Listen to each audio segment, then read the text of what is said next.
and how I believe that His Word is truth. But please, I am asking you to watch every single minute of this video, just so that you can look at it all and you can evaluate everything yourself. But I'm more confident about all of this stuff than ever before, and that's why I'm finally showing you this. Because it is not in my best self-interest to be vocal about any of this, because I've got a pretty solid thing going in life right now. So I kind of look at it like, why would I want to do anything to disrupt that? I'll tell you it's because there is something burning inside of me, and it's compelled me to document this strange truth project. Also, I really feel like I just need to get my record on file. And straight up, I really want to share it with you. That's all I really have to say for now. So, let's get into it. Copyright and fair use disclaimer. This educational video may contain copyrighted material, the use of which has not always been authorized by the copyright owner. We are using this material strictly for educational purposes only. We believe this constitutes a fair use of any such copyrighted material as provided for in Section 107 of the U.S. Copyright Law. In accordance with Title 17 U.S.C. Section 107, the material used in this video is distributed without profit. The views expressed in this video are solely the views of the creator of this video teaching and not to reflect on the copyrighted material directly. Hashtag Team Yahawashai.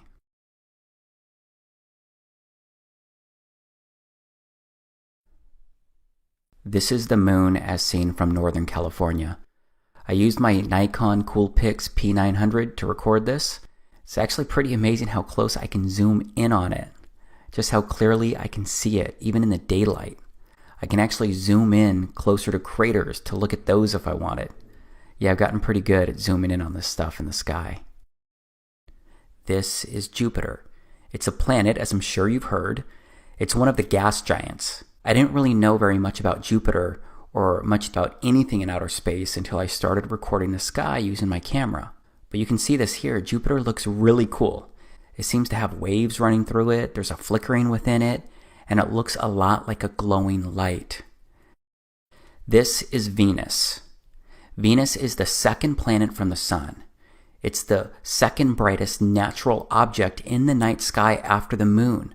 If you didn't know, Venus is a terrestrial planet, and it's sometimes called Earth's sister planet, or twin, because of their similar size, similar mass, similar proximity to the Sun.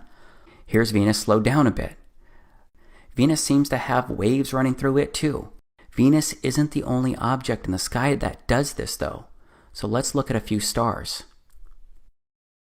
This is Vega. It's the fifth brightest star in the night sky, and it's the second brightest star in the northern hemisphere, which is where I'm at in the United States. But just look at it. There are some really unique colors in there. It also looks like it's pulsing and waving and moving around inside of it. It also has these ring-looking things going around inside of it from its center to the edges. And just like Venus, Vega has some kind of dot right in the middle of it. But let's look at another star. So this is Arcturus. Arcturus looks like a disco ball with so many amazing colors flashing inside of it. Arcturus is the fourth brightest star in the sky and the brightest star in the northern celestial hemisphere. It's straight up amazing and beautiful. This is Polaris. It's also called the North Pole Star, which is also in the northern hemisphere. Notice how this star doesn't move across the frame of my camera. Remember how all of the previous objects I showed you so far, they moved pretty quickly across my lens when I recorded them. Well, as you may know, Polaris doesn't move more than a degree, and all of the circumpolar stars in the northern hemisphere rotate around Polaris. I'm curious if you've ever seen recordings of planets or stars in the night sky like what I just showed you. Because there's no doubt the moon looks the same as what you've probably seen, but when it comes to planets and stars, I bet that you've primarily seen images like these. I think it's odd how different these online images look versus what I actually recorded and what I actually observed with my camera. I just wish that some of the normal observations came up at the top of some of the online searches I do. I found a lot of things odd and kind of strange and surprising recently, And that didn't start happening until this year, 2017, because I actually started looking up. I started looking at the daytime sky, started looking at the clouds and how different they can be from one day to the next. I looked at planes flying across the blue sky. I looked at the sun behind the clouds. I looked at the clouds floating across the sky. And I started paying attention to the moon in the daytime, in the nighttime. I started looking at the moon's different phases, its different colors. This is a waxing crescent moon. This is a full moon. And like I mentioned earlier, I bought a unique camera to record all of this. It's the Nikon Coolpix P900. I bought it to personally study all of these things as I looked up and took some interest in the sky. And my interest in the sky and my studies, they led me to look into the missions in outer space. First, I looked into the Apollo missions to the moon. Then I wondered why we hadn't been back to the moon in 45 years. I wondered why even now we didn't at least have a fleet of rovers scouring every inch of the moon, including its other side that we didn't even land on. But apparently there's a competition to get rovers on the moon. But I mean, we have a rover on Mars. Why didn't we at least send one rover up to the moon to constantly observe it, since we no longer send humans? It's just hard for me to imagine that we've already discovered and observed everything we could learn about the moon during those 3 years of Apollo missions. You know, we've never put a woman on the moon, only men. So why not send our first woman to the moon? That would be a spectacular accomplishment. At least I think so. But then I came across a video of Don Pettit. He's a very outspoken NASA astronaut who's been to outer space 3 times. He said this is why we haven't been back to the moon. I'd go to the moon in a nanosecond. The problem is we don't have the technology to do that anymore. We used to, but we destroyed that technology, and it's a painful process to build it back again. Then I found out about the Van Allen radiation belt. Here's what a NASA engineer has to say about the Van Allen radiation belt. We are headed 3,600 miles above Earth, 15 times higher from the planet than the International Space Station. As we get further away from Earth, we'll pass through the Van Allen belts, an area of dangerous radiation. Radiation like this could harm the guidance systems, onboard computers, or other electronics on Orion. Naturally, we have to pass through this danger zone twice, once up and once back. But Orion has protection. Shielding will be put to the test as the vehicle cuts through the waves of radiation. Sensors aboard will record radiation levels for scientists to study. We must solve these challenges before we send people through this region of space. Sensors aboard will record radiation levels for scientists to study. We must solve these challenges before we send people through this region of space. So yeah, I found it really interesting what that NASA engineer said about the Van Allen belt. And it turns out that other NASA folks have said the same thing about leaving low Earth orbit. And what comes after the International Space Station once its mission is over? How do we ensure the presence of humans in space? Well, that's a great question. The plan that NASA has is to build a rocket called SLS, which is a heavy lift rocket. It's something that is much bigger than what we have today, and it will be able to launch the Orion capsule with humans on board, as well as landers or other components to destinations beyond Earth orbit. Right now, we only can fly in Earth orbit. That's the farthest that we can go. And this new system that we're building is going to allow us to go beyond and hopefully take humans into the solar system to explore. So the moon, Mars, asteroids, there's a lot of destinations that we could go to, and we're building these building block components in order to allow us to do that eventually. The technologies that we're testing out on Space Station are definitely helping us with our goals of going beyond low Earth orbit. So we have a really robust exploration program at NASA. And here's a quick look at the technology that we used to make it to the moon. Here's an image of the command module being rescued in the ocean. This made it to the moon and through the Van Allen belt and back to Earth. Here's video of a command module taking off from the moon. Here are some images I downloaded from NASA's website showing the module and a close-up of the technology that we sent to the moon. So yeah, I was surprised to hear about the Van Allen belt because we went to the moon 9 times and sent 12 men during the Apollo missions from December of 1968 to December of 1972.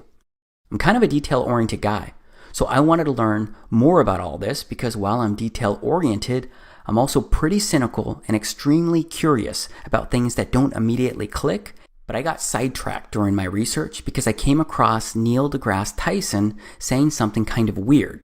If you didn't know, Neil deGrasse Tyson is an astrophysicist, and he's pretty well known inside the science community. So here's what he said. So you spin, when you spin pizza dough, it kind of flattens out. Yeah. Gets wider in the middle. And so Earth, throughout its life, even when it formed, it was spinning. And it got a little wider at the equator than it does at the poles. So it's not actually a sphere. It's oblate. And officially it's an oblate spheroid. That's what we call it. But not only that, it's slightly wider below the equator than above the equator. A little chubbier. Yeah. Chubby's a good way. It's like pear-shaped. Yeah. I researched this statement because it didn't make sense to me. And yeah, if you watch the whole video of when he says this, he gets into sea levels and more.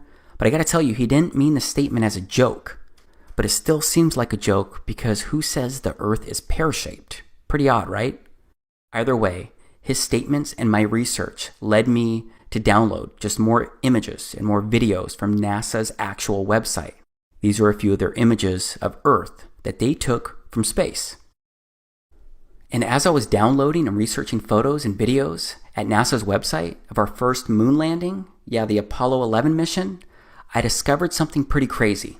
Apparently, NASA lost the tapes that recorded data of the original Apollo 11 moon landing in 1969. The tapes included biomedical data on astronauts, video footage of the Apollo 11 landing, and all of their telemetry and engineering data. But based on everything I can research, it seems that NASA actually lost not just the Apollo 11 telemetry data, but NASA lost all of the telemetry data from all of the Apollo missions that landed on the moon. That's well over 10,000 lost tapes and over a ton, literally a ton in weight of missing tapes. Fortunately though, they were able to restore the original moon landing footage that was broadcast to Earth. I guess I just found it pretty odd when you consider that the moon landing is one of the, if not the, greatest accomplishments by mankind. Because I figured NASA would take really good care of that stuff and properly label boxes and reams of recordings. Okay, so that seemed pretty careless. But then I stop and think, wouldn't right now be the perfect time to go back to the moon? We've made significant breakthroughs in technology in the past 45 years. So imagine today's technology that NASA could bring to the moon to record and study it. Imagine the beauty that they could show the entire world. Because we could have crystal clear, high-definition footage taken directly from the surface of the moon. 4K resolution stuff that would blow everyone's minds. But instead, everyone seems to be okay with not going back. And that's despite the original video of our first ever moonwalks during the Apollo 11 mission being destroyed. And they say the original recordings, they were actually super clear and nothing like the grainy video that was broadcast to millions on television. But I guess it doesn't really matter either way, since we destroyed the technology to get back to the moon. That's if you believe what Don Pettit said. So my curiosity compelled me to keep researching all of this stuff. And a lot of what I found, it didn't make a whole lot of sense. Like, why does it look like this flag is flapping or blowing in the wind? And this module taking off looks pretty weird to me. So yes, a lot of the moon landings and stuff surrounding outer space can come across as odd. And yeah, maybe each odd thing can be explained away. It's just that when I look at all of the oddities as a whole, it's a bit creepy. And I say creepy because someone I know and someone I love once said this stuff was creepy when they started looking into it. And all of this creepy stuff made me want to keep researching and keep asking questions. But I ended up asking one question that can get you labeled as a nutcase. It's a question that makes people laugh at you. It's a question that I bet you've already seen coming as you've been watching this video. And that question is, did we really go to the moon? I'm sorry, Jay. I'm sorry. I can see that how that would affect your Christmas. I made that whole thing up. What? I'm sorry. I guess I just wanted to seem interesting. I guess there's a real danger of that on this show. But there's a pressure. Well, yeah, yes. people come out and they've run out of anecdotes, you know, and they just start making stuff up. Yeah. Like that Neil Armstrong guy. Have you seen him on the talk shows? Neil Armstrong, you mean the first man to walk on the moon? Talk about a fish story. Yeah. Man, and they're buying it. Oh, yeah.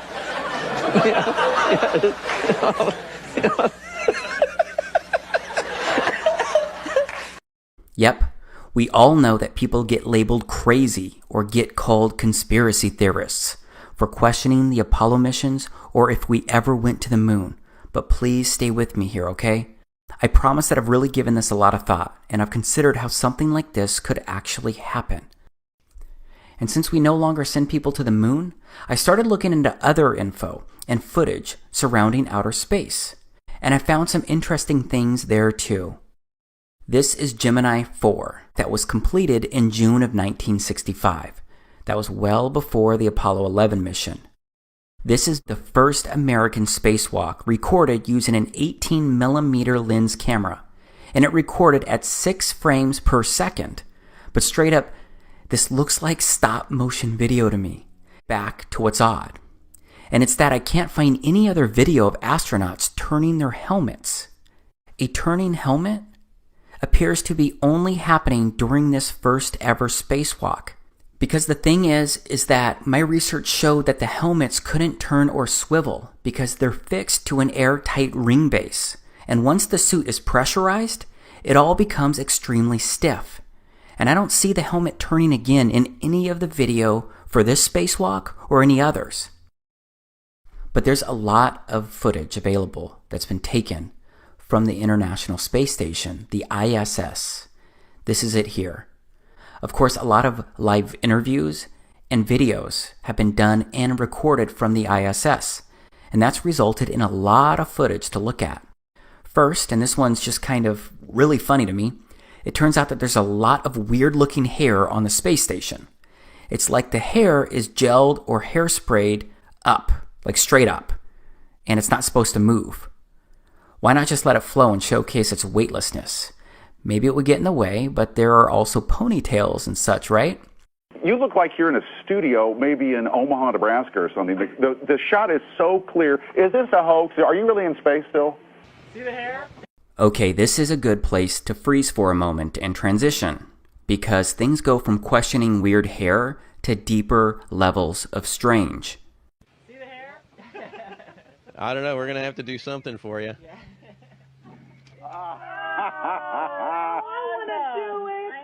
Oh, yeah, I can do that. Watch this. It looks like this guy is grabbing a wire attached to the guy next to him. He's not grabbing air, and there is no reason why any of these guys would be wearing wires in space. Someone I know wondered that when I showed them this video. Believe me, you're going to be just like the person I talked to, because you will look for answers. You will look for ways to rationalize these things that I show you. Just understand I've asked the same questions. Why, how, and what am I really seeing?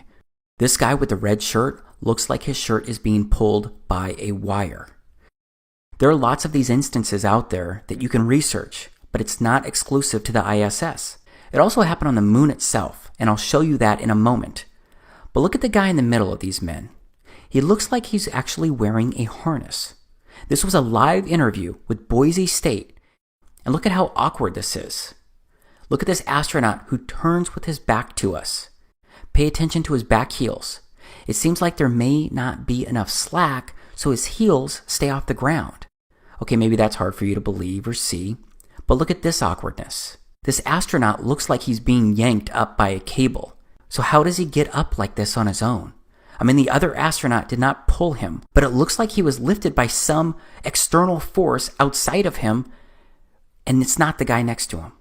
Straight up, it appears that these astronauts are attached to cables or some kind of harnesses at times, because it pulls the astronauts in unnatural ways. It even prevents them from falling all the way down. Sometimes they look like puppets on strings due to the way that they're being pulled or moved along. But how else could they be doing this? Well, it could be more special effects and likely something called augmented reality and or green screens. And this is what it looks like.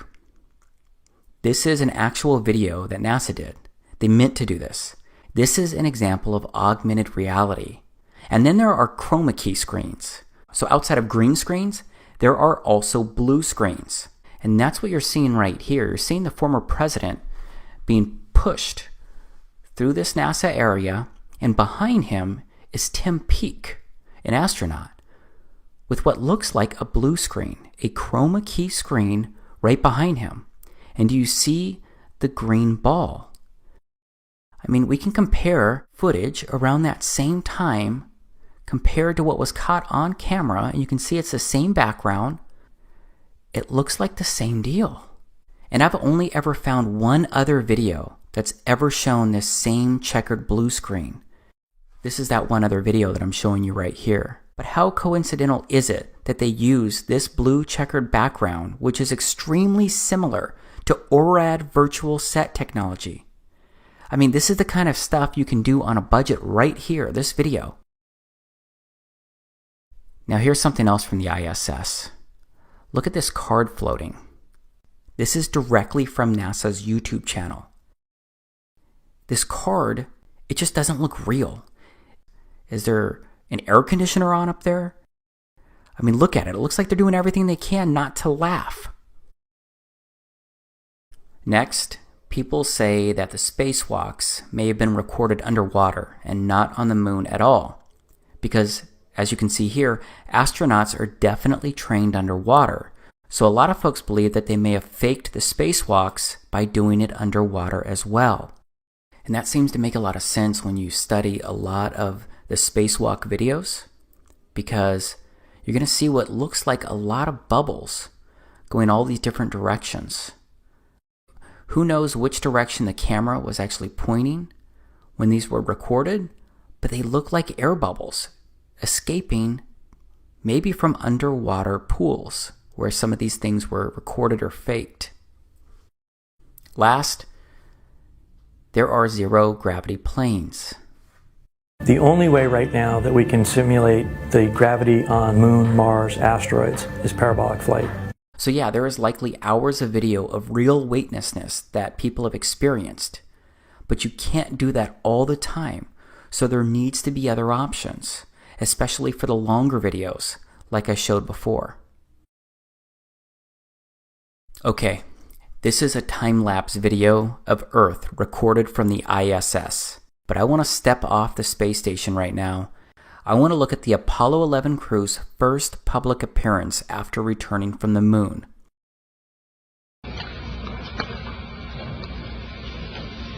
It was our pleasure to have participated in one great adventure. It's an adventure that took place not just in the month of July, but rather one that took place in the last decade. We all here and the people listening in today had the opportunity to share that adventure over its developing and unfolding in the past months and years. It's our privilege today to share with you some of the details of that final month of July that was certainly the highlight for the three of us of that decade. So a lot of people question that video and the emotions that they showed at this press conference, especially Neil Armstrong, who was in the middle. But yeah, it looks like maybe they were impacted by being on the moon. That could be a significant moment. Just as a heads up, this news conference occurred on September 16th, 1969, and these astronauts returned to Earth on July 24th, 1969. So yeah, it's less than 2 months for them to get their bearings. But it turns out that they did forget a lot in that short time frame. When you looked up at the sky, could you actually see the stars and the solar corona in spite of the glare? We were never able to see stars from the lunar surface or on the daylight side of the moon by eye without looking through the optics. I don't recall during the period of time that we were photographing the solar corona what stars we could see. I can't imagine that he was debriefed and that kind of question wasn't asked. What he saw, what he felt, what he experienced while on the moon. And now listen to Mike Collins, who was sitting to the left of Neil Armstrong. I don't remember seeing any. Neil, you were a little bit concerned, you said about...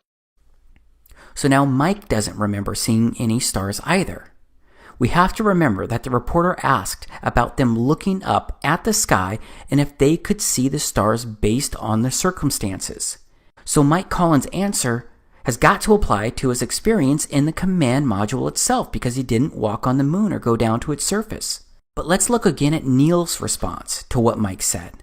I don't remember seeing any. Neil, you were a little bit concerned, you said about... Notice his body language, and it looks like Neil even whispers something under his breath to Mike. Was he telling him to simply shut up? I don't know, but the interaction looks really odd to me. All right, here is another interview with Neil Armstrong. And right after I show you this quick piece, I'll immediately share a few more statements made by other astronauts who shared what they could or couldn't see while in outer space. Mr. Armstrong, I do realize that when you were on the moon, you had very little time for gazing upwards. But could you tell us something about what the sky actually looks like from the moon, the sun, the earth, the stars, if any, and so on? The sky is a deep black when viewed from the moon, as it is when viewed from cislunar space, the space between the Earth and the moon. The Earth is the only visible object other than the sun that can be seen, although there have been some reports of seeing planets. I myself did not see planets from the surface, but I suspect they might be visible. From Mark Cameron. This is from Mark Cameron. Whilst in space, have you ever looked away from Earth into the black void? Yeah. All because the you time. can see. Because you can see the stars. Oh yeah. You know, and pretty much all the time you can see the stars. The sky is a deep black when viewed from the moon, as it is when viewed from cislunar space, the space between the Earth and the moon. Space, and you're on the sun side of the orbit. The sunlight washes out all the starlight, so you can't see any stars, just like here on Earth. There's all the stars there, and the cool thing is about it, you can see it during the day. Yeah, you can, and there's more than stars. You can see planets. You can see moons. You see the gas Magellan clouds of the Milky you Way see galaxy. the Magellan. Pretty much all the time you can see the stars. Then when you look out into deep space away from the sun, it's the darkest black you can imagine. So this black space you're looking at on your screen right now could or couldn't be what you see when viewing outer space from outer space. I guess you have to go to outer space or walk on the moon to confirm this truth for yourself. But I'm going to stay focused on the objects in outer space because I want to ask why the images of stars and planets taken by satellites in space look so different to what I actually observe with my camera. Here's Venus again, as seen through my Nikon P900. Here's Arcturus again. Here's Vega again. Here's another star, Antares. It looks pretty cool too. I showed you my online research earlier, except I can't find any video of these amazing stars or planets that were taken by NASA. Now we're looking at NASA's website.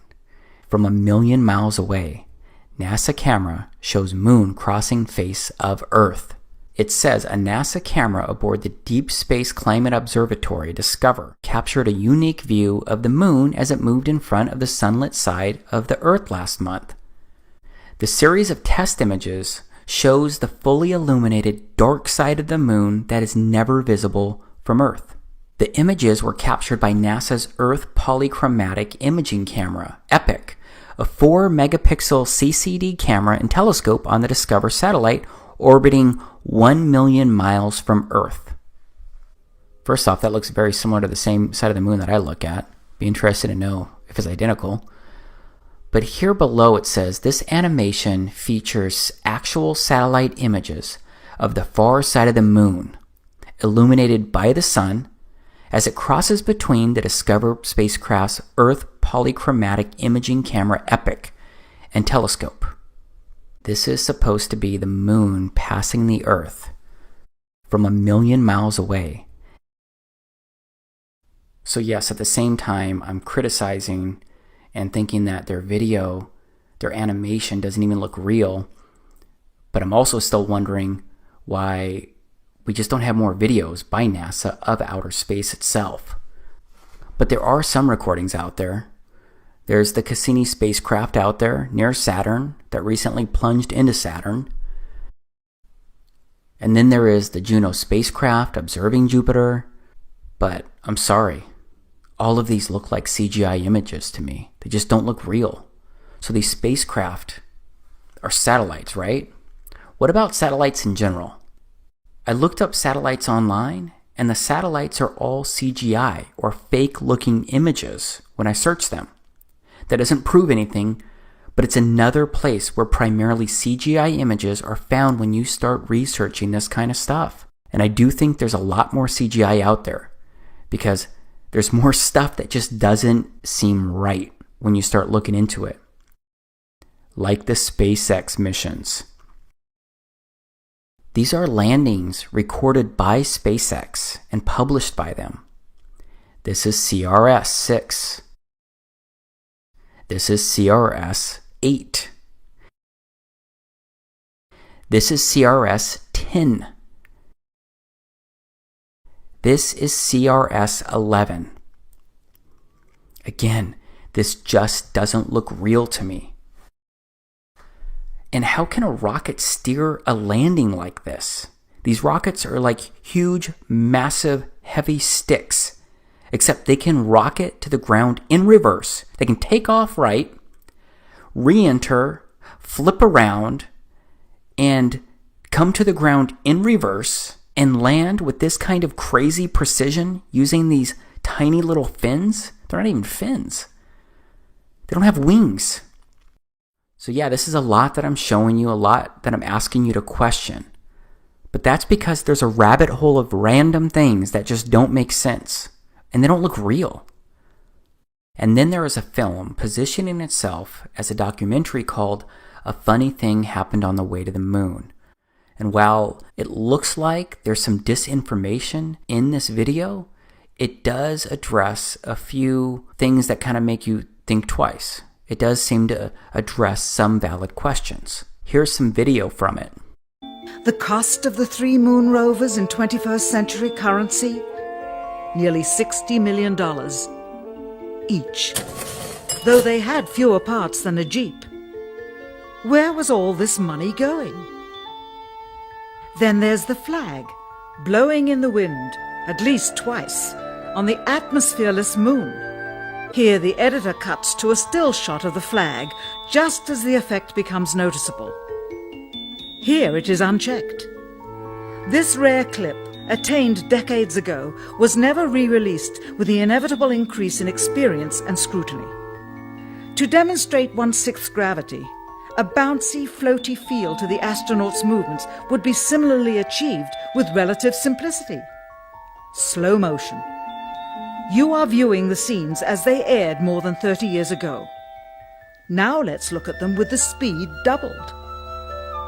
It becomes discernible that they are, in fact, in Earth's gravity, and are no more leaving the ground than they would on Earth. It is clear from these rarely seen color television pictures that the crew of Apollo 11 brought a high-resolution color video camera with them on their mission. Yet the only pictures broadcast live from the moon's surface were these from a low-definition black and white camera. In fact, the networks complained because in addition to this, they were forced to shoot the images, second generation, off of a projection TV of the technology of 30 years ago, and were not even allowed to take a direct feed, which further degraded the quality and clarity of the images. Perhaps this was precisely what NASA and the federal government had in mind. After all, it was a first, regardless of where they were. Better to open up their debut mission with fuzzy pictures and numerous blackouts, rather than show too much revealing detail of a false scene that was yet unproven. And finally, the element that seals their fate. Of all the footage of Apollo 11 requested from NASA over a 5-year period, one gem was discovered just before the completion of this documentary. An old reel received by mistake. It contains the raw or unedited footage of the crew of Apollo 11, Michael Collins, Edwin Aldrin Jr. and Neil Armstrong, staging part of their mission for nearly an hour in living color, with exceptionally clear behind-the-scenes audio of conversations discussing the techniques used to achieve a disingenuous picture depicting the Earth at a distance, in order to falsely demonstrate their far journey from it and their ability to survive passing through the Van Allen radiation belts. It cannot be misconstrued that this staging was done for some other reason prior to the mission, for the reel itself is slated and dated July 18th, 19th and 20th, 1969, the very days of the mission when they were said to be approaching and achieving lunar orbit. Understand, too, that only about 20 seconds of this raw footage was ever broadcast to the public, and these conversations discussing their deception were believed to be private, until now. Here they discuss that these television transmissions were in fact not broadcast live as everyone believed. They were first screened and edited for playback later. Roger, Neil. We just wanted a narrative such that we can, when we get to playback, we can sort of correlate what we were seeing. Thank you very much. Here they discuss the fact that they have turned out the lights and have blocked out sunlight from entering the spacecraft through the other windows, as to not cause any reflected light to fall onto the spacecraft's wall in the foreground. Okay, very good. Well, we shut out the sun coming in some of the other windows into the spacecraft, so it's looking through the number one window, and there isn't any reflected light. We only have one window that has a view of the Earth, and it's filled up with the TV camera. This is where the astronaut is back in view, but the lens was supposed to be on the window. Is it legitimate? I don't know. There's just so many weird things about the Apollo missions when you research them. And again, I'm not vouching for a funny thing happen on the way to the moon, but it does address a few questions that seem to make sense, that seem to be worth asking. And then there are the space shuttles, which are supposed to be gliders when they re-enter our atmosphere and they land. So space shuttles don't have the appearance of what you would think is a glider, and they make what appears to be lots of crazy loud jet propulsion noises when landing on runways, just like regular jets do when they're landing.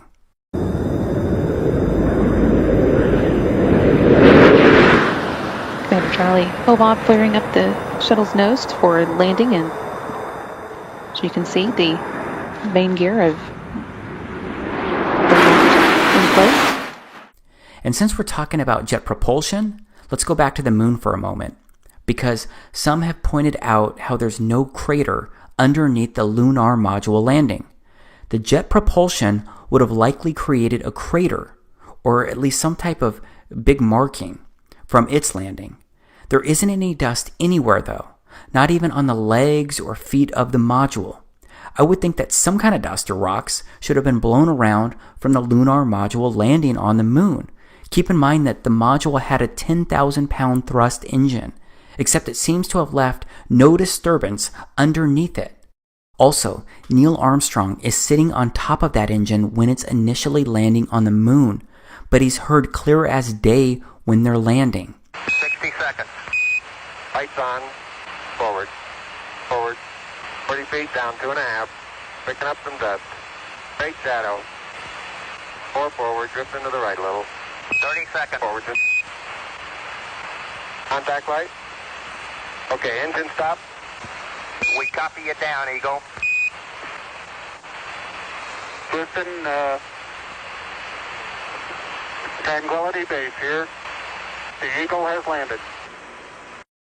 There just seems to be so many questionable circumstances involving NASA. And yeah, this next one, I'm talking about the Space Shuttle Challenger of 1986 that exploded soon after takeoff. And please know that I'm taking this one carefully but seriously, because this one involves life and death.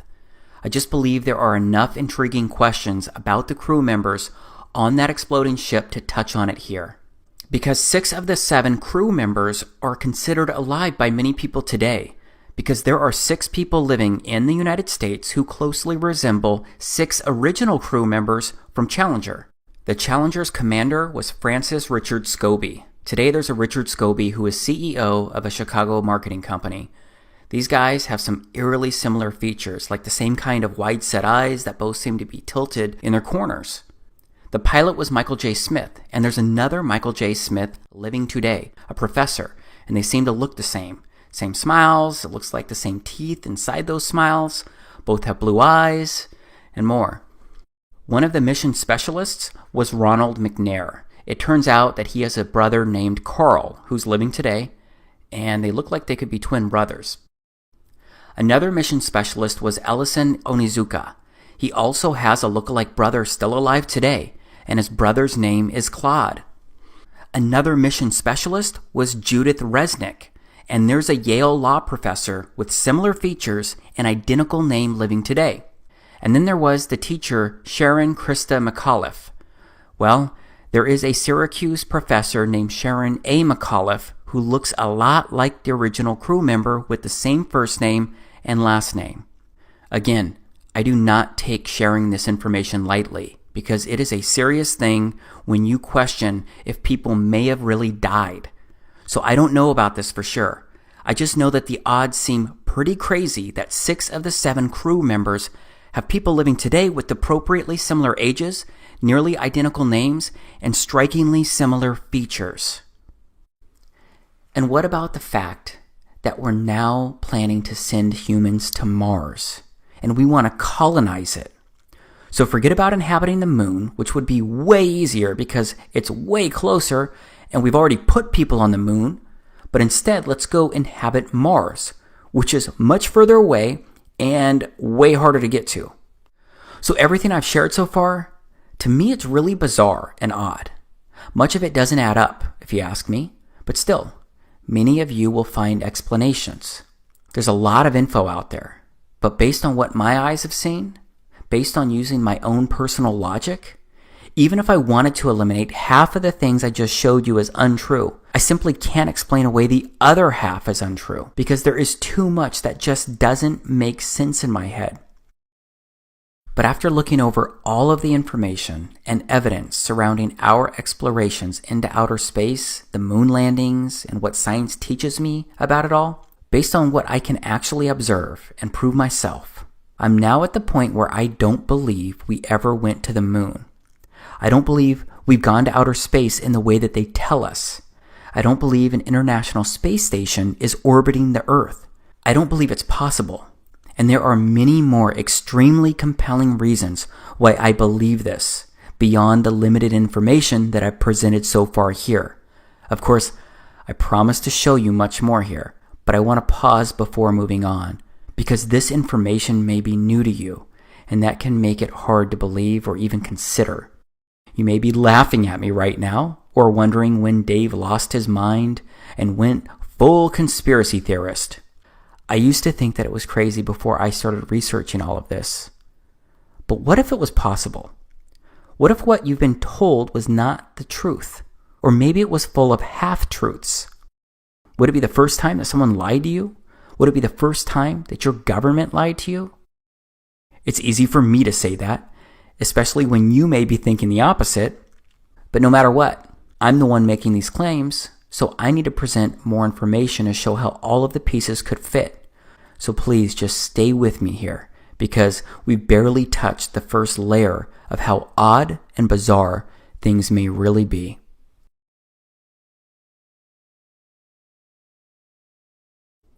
Okay, Earth is what we're going to get into right now. We're going to focus on the place that you and I both live and exist. First off, what does the Bible say about Earth? Let's look at the first book of the Bible and see how the story of creation begins. In the beginning, Elohim created the heaven and the earth was without form and void, and darkness was upon the face of the deep, and the Spirit of Elohim moved upon the face of the waters. So that said, Earth came into existence on the first day of creation, except the God of the Bible withheld the creation of the sun, moon, and stars until the fourth day, which is revealed inside Genesis chapter 1, verses 1 through 14. So the way that I read that is that Earth is unique, and it holds center stage inside God's creation. But whether you are a Christian or not, isn't it at least possible that Earth could be the center and heart of everything? But whether you believe that Earth is the heart or not, it turns out that it's really hard to get good photos of Earth. And obviously, we have to go to outer space to get photos of Earth itself. This is an article at the White House, A New Blue Marble, July 20th, 2015. NASA releases its new blue marble photo, first such photo since 1972. No one on this planet had ever seen a whole picture of the Earth until 1972. And you can see it's also at medium, and that's where I'm going to go to now to look at that because it has a cleaner layout. You can see it's the same deal by Scott Kelly, NASA astronaut. No one on this planet had ever seen a whole picture of the Earth until 1972. Then you get the blue marble. This is a photo of it. It was the first full photo of Earth taken on December 7th, 1972. And that was the Apollo 17 spacecraft that took that. You got another photo here. Looks a little different. Okay, you got another image. Another image. So why is the blue marble a bigger deal than these? Turns out it's quite tricky to take a good photo of the entire Earth. The planet is big, and there's a lot of lighting issues. As a result of these challenges, NASA, NOAA, and other science agencies most often rely on composite images to depict our planet. These images stitch together multiple high-resolution snapshots taken by satellites already in orbit to produce one seamless portrait of the Earth. And that's what the three photos above are, composite images, produced by NASA over the past 15 years, released respectively in 2002, 2007, and 2012. Composite imaging is an extremely useful tool for helping people understand the Earth, like this black marble, which, by stitching together multiple views of the planet, shows a full global view of the Earth's city lights.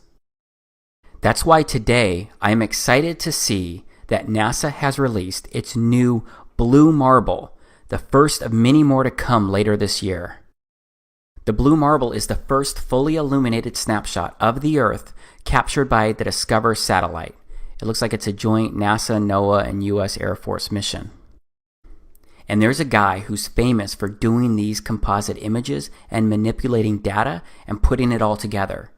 And this is the guy right here. This is from NASA's website. It's an interview. Data visualizer and designer Robert Simon. And they ask him, what do you do? And what is most interesting about your role here at Goddard?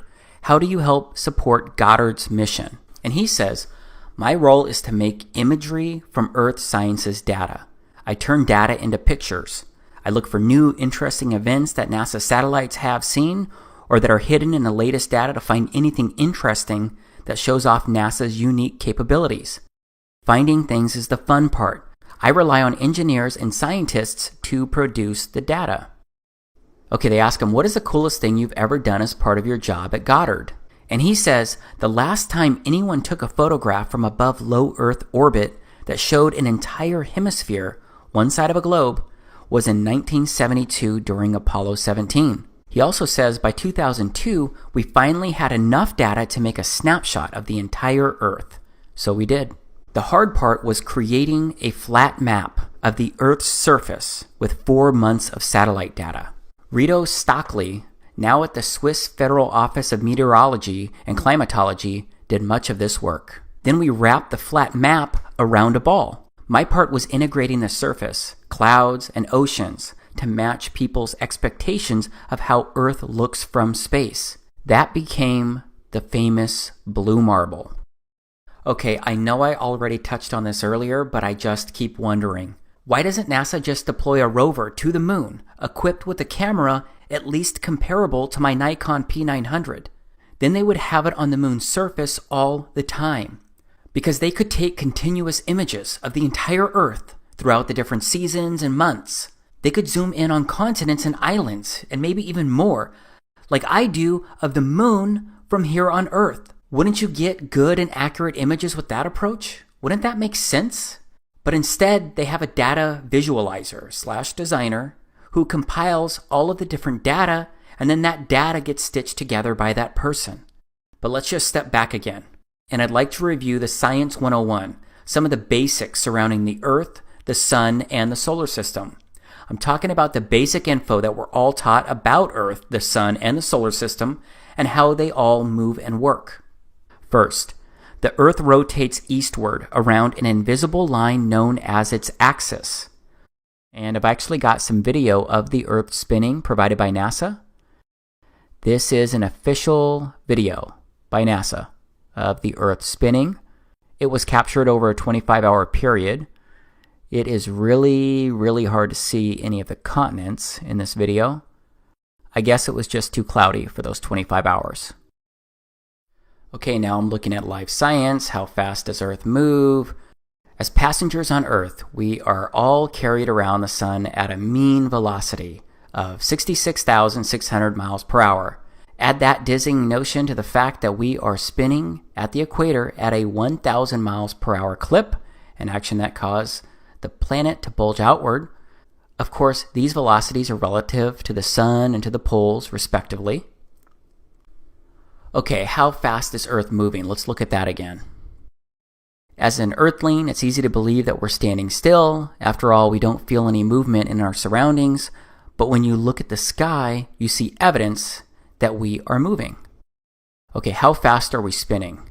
I just went through this, but it's interesting to see another source, and it talks about, depending on where you're located, right? Sun and galaxy move too.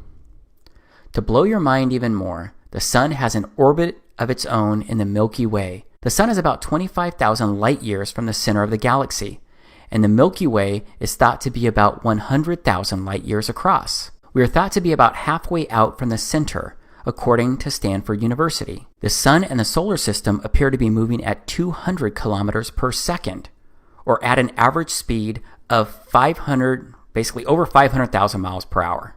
The Milky Way too moves in space relative to the other galaxies. In about 4 billion years, the Milky Way will collide with its nearest neighbor, the Andromeda Galaxy. Everything in the universe is therefore in motion. Now let's go back to the Live Science article. How fast does Earth move? Let's touch on the velocities and why we don't feel them. The reason we don't feel the rush is the same we aren't pinned to our seats while in an airplane moving at a constant speed. Velocity can only be measured with reference to another object moving at a different velocity, and we cannot feel velocity while in a constant frame of reference. This is why it might be news to you that our entire solar system is whizzing around the center of our galaxy at a fairly inconceivable, it's over 500,000 miles per hour. The galaxy is also moving with respect to other galaxies in the universe. And for all we know, the whole universe is moving, but now we're getting into great unknowns. Okay, so I just went over a lot of numbers, but it's all basic stuff. But that's pretty fast, right? I do think that it's kind of odd that we don't feel any of that spinning or rotation. I think these speeds are mind-blowing when you try and wrap your head around them or even imagine them. Here's a snapshot of someone's visual representation of what the solar system is doing according to the science and the speeds that I just shared.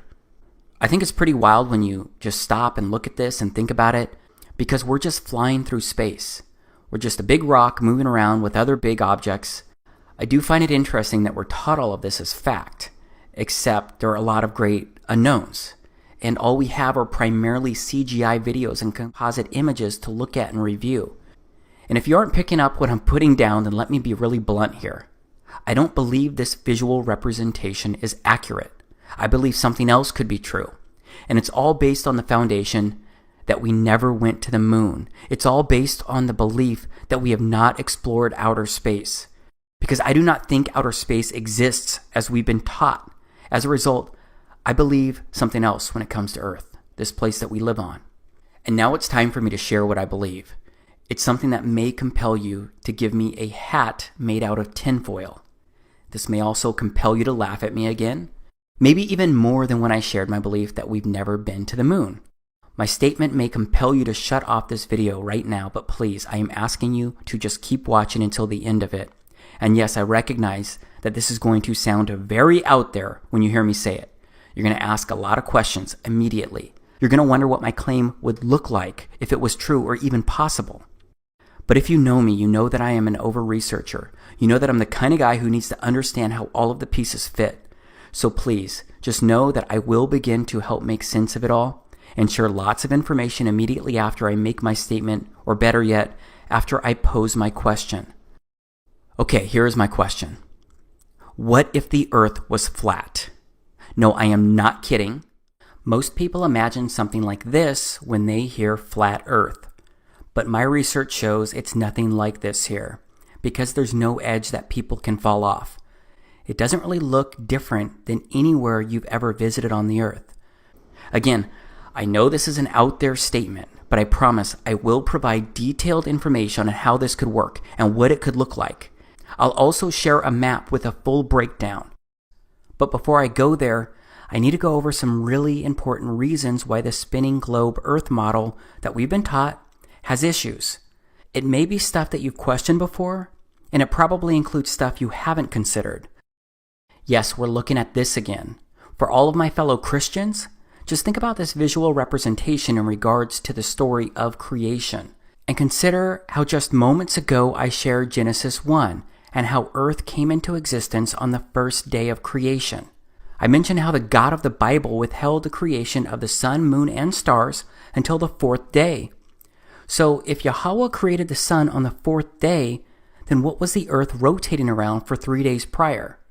Well, maybe Earth is special, and like I mentioned moments ago, it holds center stage in God's creation. And maybe Earth is not moving or rotating around the sun. Now let's keep this visual representation of the solar system in mind as I share some more important information, and it's related to the sky and what we can actually observe. So again, we know that there is a North Pole star. It's called Polaris, Alpha Ursae Minoris. Remember, this is what Polaris actually looks like. And remember, it doesn't move across the sky. It just stays there. And all of the stars in the northern hemisphere rotate counterclockwise around this star. But remember that the Earth rotates on its axis. And its axis runs from the North Pole star, Polaris, all the way down to the South Pole star, also known as Polaris Australis or Sigma Octantis. But I'm not sure many people think about these North and South Pole stars and how they work in relation to the Earth. Because just like the stars and planets rotate counterclockwise around the North Pole star in the northern hemisphere, the stars and all the planets actually rotate clockwise around the South Pole star in the southern hemisphere. These are long exposure shots that were taken by YouTuber Kofu72, and he did it by having a photo taken every 30 seconds. And it took an hour and a half of recorded shots to create just 10 seconds of Southern Star Trail video. So we have stars and planets rotating counterclockwise around the North Pole star. And we also have stars and planets rotating clockwise around the South Pole star. Except Earth and our solar system is supposed to be flying through space like this. But the North Pole star never moves above the Earth, and all the stars rotate around it. And the South Pole star stays in place below the Earth, and all the stars rotate around it the opposite direction down there. That's what the North and Southern Star Trails show us, and that's what we can actually observe when standing on Earth. So this makes me wonder, why do the stars that we can see in the northern and southern hemispheres stay aligned with the Earth as it spins? Why does everything in the sky, outside of the sun, moon, and wandering stars, why does everything else stay fixed on us and rotate around us from two very specific points on Earth? Well, I believe it's because we're special and we're the heart of everything. Straight up, I believe we've been told many untruths, and very shortly I'm going to show you how I believe all of this could actually work. Because isn't it strange that you feel none, I mean none, of the Earth's rotation? That's anywhere from 700 to over 1,000 miles per hour. Those are ridiculous speeds and you feel nothing. Or what about the other speeds that are allegedly happening right now? Like the Earth rotating around the Sun, or the solar system speeding at over 500,000 miles per hour. As humans, we can perceive movement. Our senses tell us when it's happening. Even when we're in a car speeding down the highway, or when we're in an airplane, not just during takeoff and landing. Yeah, we get used to moving inside these objects, but we still know we're moving inside them. And we're moving at speeds a fraction of the Earth's rotation. Except we don't feel any of the Earth's rotation. We don't feel the Earth orbiting the Sun. We don't feel any speed. We don't feel any movement of the solar system itself. This is important, and many people just brush it off. You may be doing that right now. Because again, we're told that we can't feel it because we're moving with the spinning Earth. We're told we're used to it. Yet our senses can and should be trusted. And if we're honest with them, they'll tell us that we're not moving at all. I believe it's that simple, but it's really hard to believe because it's not what we've been told since birth. But what about before birth? What do books that have been around for thousands of years say about all of this? Well, did you know that the scriptures consistently speak of an immovable, established earth? There are a lot of verses that are pretty explicit about this. So let's take a look at some of those verses right now. First, let's look at the beginning of Job 38. This is where Yahweh confronts Job about the way that Job was questioning Yahweh. Then Yahweh answered Job out of the whirlwind and said, "Who is this that darkeneth counsel by words without knowledge? Gird up now thy loins like a man, for I will demand of thee, and answer thou me. Where wast thou when I laid the foundations of the earth? Declare, if thou hast understanding. Who hath laid the measures thereof, if thou knowest? Or who hath stretched the line upon it? Whereupon are the foundations thereof fastened? Or who laid the cornerstone thereof? When the morning stars sang together, and all the sons of Elohim shouted for joy? Or who shut up the sea with doors, when it brake forth, as it had issued out of the womb? When I made the cloud the garment thereof, and thick darkness a swaddling band for it, and brake up for it my decreed place, and set bars and doors, and said, Hitherto shalt thou come, but no further, and here shall thy proud waves be stayed. Hast thou commanded the morning since thy days, and caused the dayspring to know his place, that it might take hold of the ends of the earth, that the wicked might be shaken out of it? It is turned as clay to the seal, and they stand as a garment." So Yahweh speaks of foundations, and the foundations of the earth being fastened, and a cornerstone being laid. He speaks of the ends of the earth. Yahweh, the God of the scriptures, basically says to Job, who are you to question how anything on earth works when you weren't even there when I created this place? I gotta say that this feels very similar to today, because it seems like everywhere I look, I see mankind giving explanations about how Earth works and how the solar system works, along with how everything works that actually came into existence around us. And those theories are basically presented as facts. So I think these verses from Job should be deeply considered as I continue, because I'm going to read a few more verses that speak of the earth being fixed and seemingly flat. This is 1 Chronicles 16:30. Fear before him all the earth. The world also shall be stable, that it be not moved.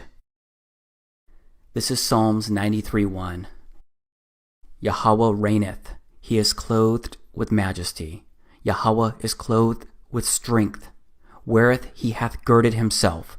The world also is established, that it cannot be moved. This is Psalms 96:10. Say among the heathen that Yahweh reigneth.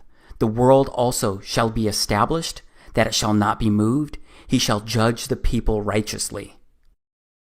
This is Psalms 104:5. Who laid the foundations of the earth, that it should not be removed forever? This is Psalms 19 verses 4 through 6. Their line has gone out through all the earth, and their words to the end of the world. In them hath he set a tabernacle for the sun, which is a bridegroom coming out of his chamber, and rejoiceth as a strong man to run a race. His going forth is from the end of the heaven, and his circuit unto the ends of it, and there is nothing hid from the heat thereof. This is Ecclesiastes chapter 1, verses 5 through 6. The sun also ariseth, and the sun goeth down, and hasteth to his place where he arose. The wind goeth toward the south, and turneth about until the north. It whirleth about continually, and the wind returneth again according to his circuits. This is 1 Samuel chapter 2, verse 8. He raiseth up the poor out of the dust, and lifteth up the beggar from the dunghill, to set them among princes, and to make them inherit the throne of glory. For the pillars of the earth are Yahweh's, and he hath set the world upon them. Okay, this is Proverbs chapter 8, verses 28 and 29. When he established the clouds above, when he strengthened the foundations of the deep, when he gave to the sea his decree, that the waters should not pass his commandment, when he appointed the foundations of the earth.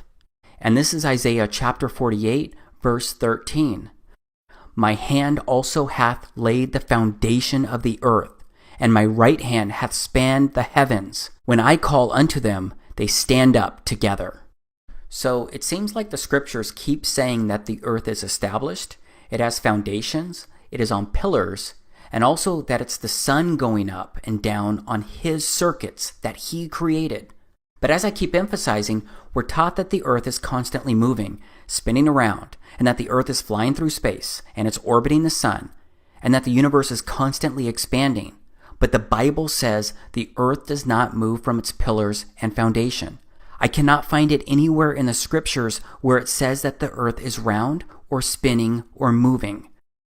However, there is one specific verse that most people point to when using the scriptures to try and support a ball earth in outer space. It's Job 26:7. He stretcheth out the north over the empty place, and hangeth the earth upon nothing. Okay, so people use that to support that the earth, it's in outer space. But it doesn't speak anything about the earth spinning or moving or anything like that. Everything else in the scriptures say that it is firm, fixed, immovable, it has foundations, it has pillars. So I don't think it's a strong argument here. Plus, if you look at the book of Enoch, you will see scriptures that actually complement this area right here in Job, because Enoch comments about how he was shown beyond and above the heavens, and he comments that there is nothing above or below. So I look at all of this, and I think, if you believe that the scriptures are the holy inspired words of our Creator, then I find it confusing for people to believe that our Creator would have had Job document something that contradicts so many other verses. So based on everything that I can find and research inside the scriptures, an established and immovable earth seems to be biblical truth. Also, my research has shown me that from the very beginning, ultra-Orthodox Christians believed this as well. They seem to have been flat earthers, because my research shows that the flat earth implications of the Bible were rediscovered and popularized by English-speaking Christians in the mid-19th century. And then their conclusions were dramatically confirmed by the rediscovery of Enoch among the Dead Sea Scrolls, which I'll touch on shortly. But even if the earth was round and spinning through space, does it really make sense for our Creator to leave out and omit this critical information? I don't think he would do that. And it appears, based on everything that I've read inside the scriptures, that he told us what the truth really is here. But we accept the glow earth model, the planets, the stars, the solar system, and outer space in general, because we're taught it as truth from childhood to adulthood. It's reinforced over and over again. But as you can see here, the current popular belief of the earth being a ball flying through space is only about 500 years old. It's relatively new compared to the existence of this earth. But maybe you're thinking that people before this period of time had no idea how Earth worked. Maybe you think that they were clueless because they couldn't explore Earth or outer space like we allegedly do today. Well, I don't believe that people were ignorant about how this earth worked or how it was created, because I believe they've been told by Yahweh, our creator. Because there's documentation dating back over 2,000 years. I'm referring to the Dead Sea Scrolls that I mentioned a moment ago. These Dead Sea Scrolls were discovered in 1947 when 11 caves were discovered near the Dead Sea. And these 11 caves ended up containing nearly 1,100 ancient documents, which have been dated to as early as 3rd century BC, before Christ. And these scrolls included fragments from every Old Testament book except for the book of Esther. One of the most common books was Psalms, and there were also some apocryphal books, including the book of Enoch. My point is that these scrolls, over 2,000-year-old documents and scriptures, when they're compared to the verses that we find in the Bible today, they're congruent, and they speak to the exact same thing. But let's step outside of the scriptures for a moment, because I believe that I need to also review some simple concepts when considering how the earth could be flat and not a spinning ball. So let's once again look at stuff that we can actually observe. And this first thing is pretty straightforward. It has to do with water, because water, it always finds its level. Yes, water always finds its level. And doesn't water always flow downhill because that water is seeking its level? Do you believe these simple concepts are true? Do you believe that water always finds its level and that water runs downhill? I believe they're true because I observe them happening all the time. So what about the miles and miles of ocean reaching from one continent to another? How does that water not find its level? Okay, this is California on Google Earth. Now let's scroll all the way over to Japan. It's over 5,000 miles of ocean from California to Japan. That's a lot of water that has to have a lot of curve. Okay, so what you're looking at now is a crude mock-up that I created that is going to try and represent the California to Japan scenario with the curved ocean. And let's say you have someone standing on the beach in California. And then you have someone standing all the way over there on the other side of the globe in Japan. Let's zoom in on what the person in California would see. Right? They're looking around, they see nothing but a flat land. And if they were to use their water level, they would see it's flat. Everything's flat. And then if we looked at the other side with the person standing on Japan, on the edge, looking out into the Pacific Ocean, they could also take their water level and they would see that it's level. They would see that it looks nothing but flat when looking out. So you have these two people, and they're looking out. They both think that they're at the top of this ball. So what's really happening throughout this ocean, throughout this body of water? Can you take a water level to everywhere and it's going to be level? Yeah, of course you know that you could. But what if this is not what's really happening? What if this is what's really happening? And the two people standing on both continents are actually just at water level as well. Wouldn't that be easier to comprehend and understand? Because water always finds its level. So how is it not doing that across the ocean? Because even the ocean needs to find its level.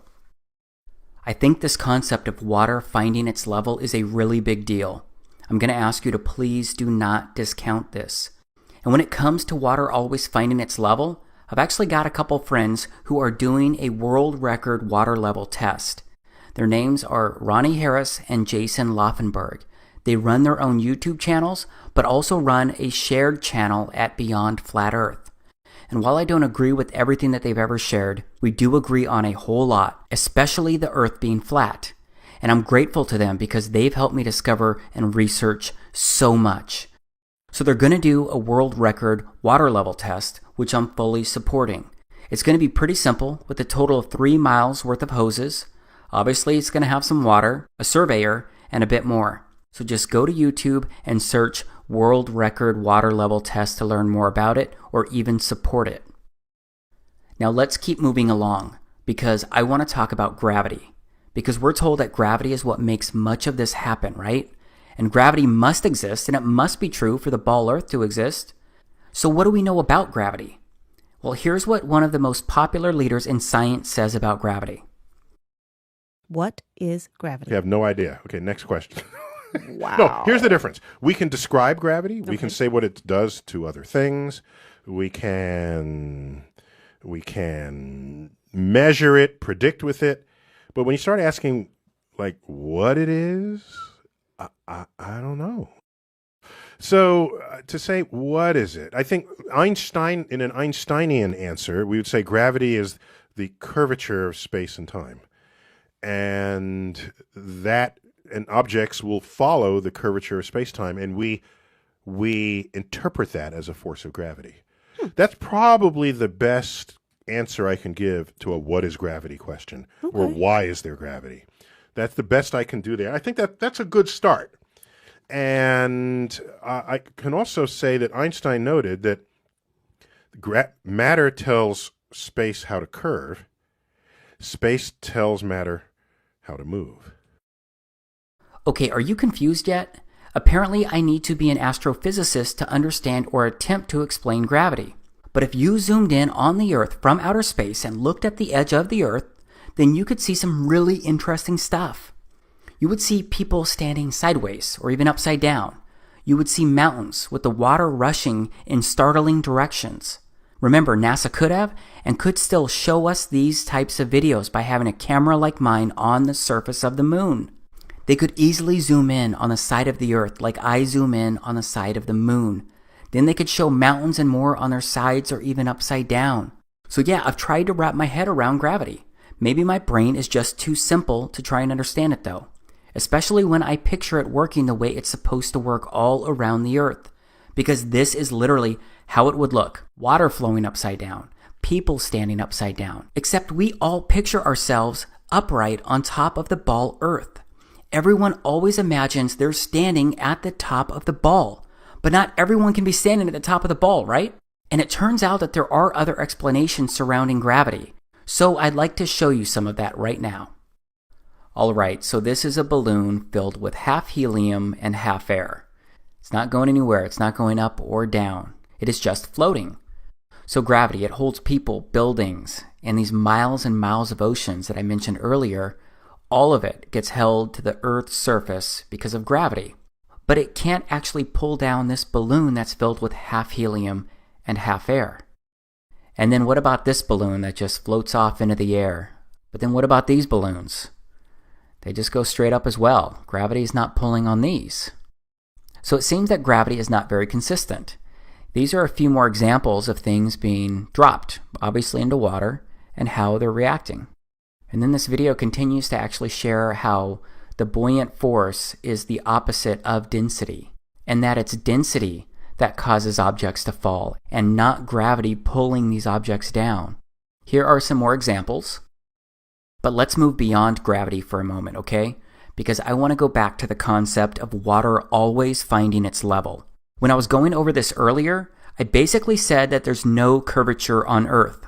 And I bet that that curvature is not something you have actually observed using your own eyes. But it's something that we're supposed to believe exists because we've all been told it's there. But how many people really think about this? So where can you see the curvature of the Earth? You should be able to detect the curvature of the Earth from an aeroplane at a cruising height of around 35,000 feet. But you'd need a fairly wide field of view, 60 degrees, and a virtually cloud-free horizon. So this is what you would see when rising in altitude. This video was actually recorded by people using balloons. And in some instances, they were looking for the curvature of the Earth. As you can see, there's no curvature. Except you can see because of the lens, sometimes it distorts the Earth and it makes it look like there's curvature. And again, that's just the lens. I'm going to go over that in just a moment. But what is the math behind the curvature? This is the math that somebody did right here. And you can see here that it's a spherical trigonometry of a sphere with 4,000 mile radius. And you can see here from the center point to the surface of the Earth, it's supposed to be roughly 4,000 miles because that's the radius. You can see the math here and how it's working. Okay, so you can see at 1 mile, it's not even close to a mile. It's less than a foot drop in the curvature. But then if you skip down to 10 miles, you're looking out 10 miles. Based on where you're standing, it's going to be about 66 feet. It's still not a mile. But skip all the way down to 100 miles. It's about 1.25 miles is what the actual drop would be, the curve would be. And you're looking at over 6,000 feet at that point. And then if you were to actually go to 1,000 miles, let's say you were looking 1,000 miles out from where you're standing, It's going to be a 128-mile curve and drop to that point out there from where you're standing, 1,000 miles. And you can see it goes further and further. At 2,000 miles, you're looking at over a 500-mile drop based on where you're looking. Really quickly, what is a fisheye lens? A fisheye lens is an ultra-wide-angle lens that produces strong visual distortion intended to create a wide panoramic or hemispherical image. And it talks a little bit more about that. You can see what it looks like right here. And I gotta tell you that I was recently on a 14-hour flight where they used a fisheye lens to show the exterior to passengers through our television screens as we made our trip across the Earth. That fisheye lens made the outside surface look curved when we were in the air, except when we took off and landed, the same distorted curved proportions remained. And speaking of airplanes flying great distances, do planes constantly have to steer downward toward the Earth? Remember, they're covering a lot of distance and a lot of curvature in a very short amount of time. Now let's go back to the same mock-up that I created, the one that I used before, and let's say that an airplane is flying from one continent to the other. Let's use Japan and California again, because you're going to have an airplane right here, and it's going to have to take off on what it thinks is a flat surface, and it's going to have to cover the ocean, and it's going to have a certain trajectory, and it's going to go that distance for a certain amount of time. But what it really needs to do is curve around the Earth. So that means that that airplane, every so often, should actually be pointing down and changing its trajectory. It's going to have to keep doing that over and over and over again. But wouldn't it make more sense if it was actually just flying straight across a level ocean? Because doesn't water always find its level? And what happens when planes need to land? Let's look at another quick mock-up, because keep in mind that the Earth is rotating as airplanes are flying. And so what you got here is the Pacific Ocean in California. You've got your north, east, west, and south. Remember that the Earth rotates eastward, right? It's going to be moving this direction. But let's say we actually put an airstrip on California north to south. And let's say that we had an airplane that was going to land in the direction of north. As the airplane is landing and moving across the Earth, wouldn't the Earth's surface be moving eastward? So wouldn't airplanes have to take into account this movement? Wouldn't that be a challenge for them to land? Of course, I am aware that I guess some people say that we are in an enclosed atmosphere. So the atmosphere itself is moving with the Earth. But I still think about these kind of things, and it doesn't make complete sense. Something else that doesn't make sense when it comes to airplanes flying is a gyroscope. First, how does a gyroscope actually work? And what does it do? And how does it work in planes? Let's take a look at a quick video. This is a gyroscope. It consists of a metal wheel mounted on an axle. The wheel and axle spin freely, secured in a metal frame. This simple device can behave in the most unexpected ways. The components of this simple mechanism are obvious, and it doesn't seem to have any special capabilities. Try to stand it on end and it falls over. Try to suspend it like this and it drops. Apparently it can't defy gravity. But spin the wheel and all that changes. A string provides a simple method to spin the wheel. The first thing I notice about the spinning gyroscope is that it resists attempts to change its position. A resistive force appears when I attempt to tilt or rotate the gyro. Now when I stand it on the tabletop, it stays vertical. The spinning wheel is creating a force that holds the gyroscope upright. When the wheel stops, the force disappears and the gyroscope falls. Incredibly, this force will support the gyroscope like this. It appears to be levitating. A spinning gyroscope will balance on a string. You can even lift the gyroscope with a string looped around one end.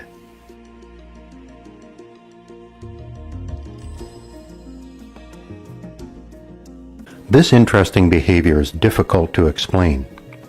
Physicists have determined that a rotating wheel has angular momentum, similar to the momentum that a stone flying through the air has. To change the direction of the stone requires a force. Similarly, changing the orientation of the rotating wheel requires force. The spinning wheel prefers to stay oriented as it is, and it resists any attempt to change that orientation. The fact that gyroscopes will maintain a particular orientation in space is very useful. In modern aircraft, an inertial guidance system uses spinning gyroscopes to monitor and control the orientation of the aircraft. The gyroscope is suspended in a special cage that allows it to maintain its orientation independent of the aircraft's position. If the aircraft rolls, electric sensors and contacts connected to the gyro send information to the pilot about the aircraft's orientation. Now let's go back to my previous example of flying from Japan to California and consider a couple other items. Remember, it's over 5,000 miles of ocean from Japan to California. And the curvature math says that with right at 4,000 miles of distance, there will be right at 4,000 miles of curvature from your starting point to the ending point, assuming that you're actually traveling 4,000 miles of distance. So with that in mind, let's look at my previous mock-up. Here's the airplane taking off, and remember, the Pacific Ocean must be curved based on what we're taught. So the airplane flying across these thousands of miles would need to keep pointing down due to the 5,000 miles of distance and thousands of miles of curvature below. So how can a gyroscope be properly calibrated on a globe Earth when there are thousands of miles of curvature? How does it work when the Earth is always spinning? Is the gyroscope constantly correcting itself? Is it constantly resetting itself? Is it constantly stopping and recalibrating itself? It just doesn't make sense to me when I look at everything and how it works. And here's something interesting that I found at NASA's website. It's a NASA reference publication from the late 1980s about the derivation and definition of a linear aircraft model. Let's go through this. There's a lot of math, but toward the end on page 30, the first sentence in the concluding remarks say, "This report derives and defines a set of linearized system matrices of a rigid aircraft of constant mass, flying in a stationary atmosphere over a flat, non-rotating Earth." I gotta ask, why would this exist if we're supposed to be on a spinning ball? NASA had already been to the moon several times and explored outer space in many ways by the 1980s. So why would they need documentation talking anything about a stationary atmosphere and a flat, non-rotating Earth? I just don't get it. And of course, I understand that this does not prove anything by itself.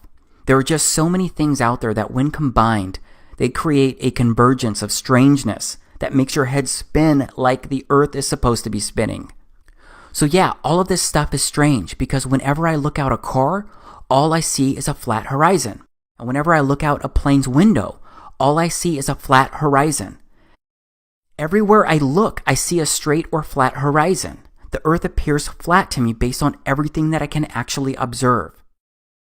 And just look at these Bolivian salt flats, which are the world's largest salt flat at over 4,000 square miles.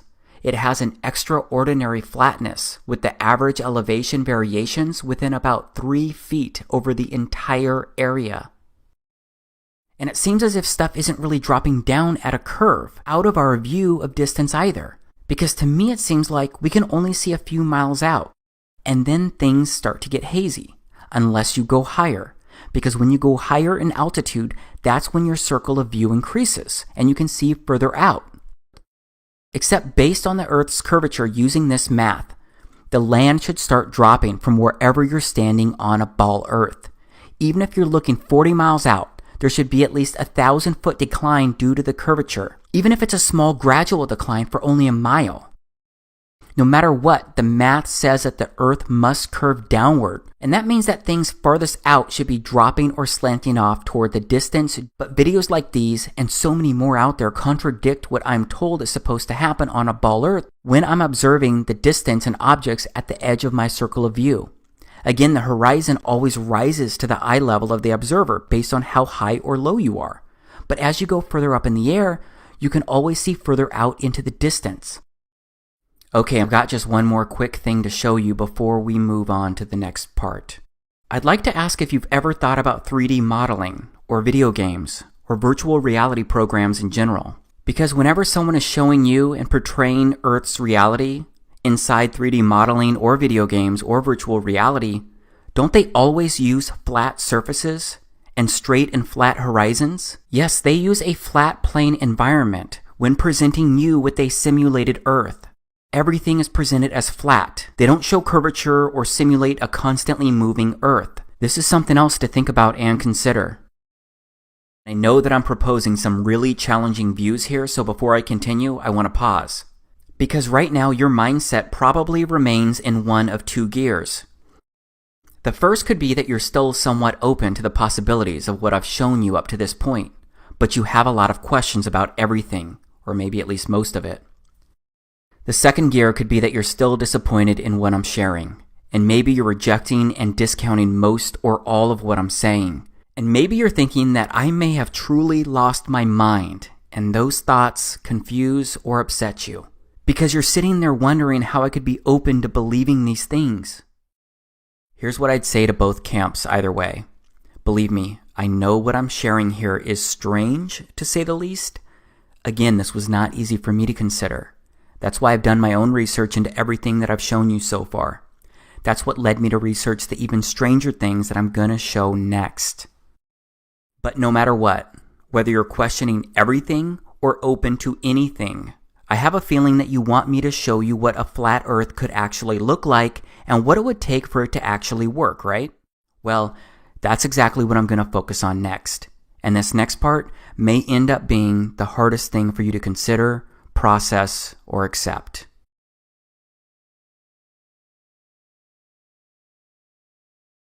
So at this point, you know the challenges that I see in this model of the Earth, the Moon, the Sun, and the solar system. And based on what people can actually observe and based on my faith in the scriptures, I don't believe that we're flying through space or that we're just a speck of dust in an ever-expanding universe. And I've offered examples and reasons why I believe so much of what we've been taught just doesn't seem to make complete sense.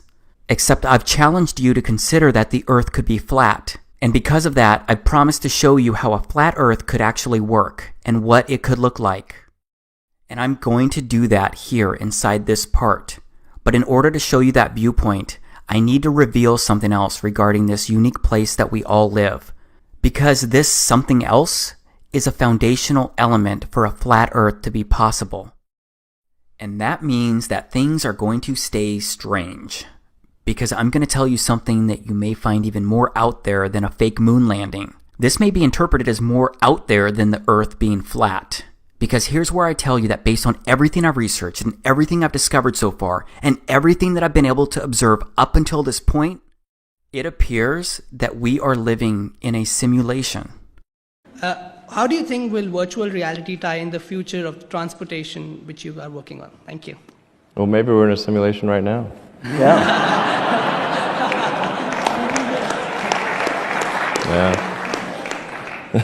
Yeah, seriously. So, following the other speakers, I have a change of pace, a little bit of a fun talk. And what I'm going to try and do is convince you you're a simulation and that physics can prove it. Okay. So, instead of a usual uplifting talk, this is a different kind of talk. Okay. So, there's one thing you know for certain, that is that you exist as a flesh and blood human being. My goal is to convince you otherwise. Okay. So, logic is not going to be enough. You guys are going to be simulation deniers, right? I mean, there's just no way around it. So my actual goal will be to actually create a sliver of doubt in your minds so that you actually think about this and what it might mean. So I know this is a lot to throw at you. I've also got to immediately share that I do not agree with these men in regards to their definitions of a simulation, but it appears that their positions seem to contain some truth. Because based on what I can determine as of now, I believe we are living inside a simulation. But I don't believe humans are inside some simulation being run on some supercomputer. For the record, I believe the God of the Bible created everything around us. But please know that I'm going to do more than just say I believe we're in a simulation. I'm going to actually show you what I believe to be unique visual evidence that supports this claim. Because there are visual wonders everywhere. They're mostly overlooked. But it does seem that this place can show us many things if we just look up and all around. First, these are crepuscular rays. Can you see them between the bed of clouds and the ocean? Can you see the rays shining down at some really unique angles? Well, Wikipedia says that crepuscular rays are rays of sunlight that appear to radiate from the point in the sky where the sun is located. This is pretty amazing, right? It's kind of crazy too, right?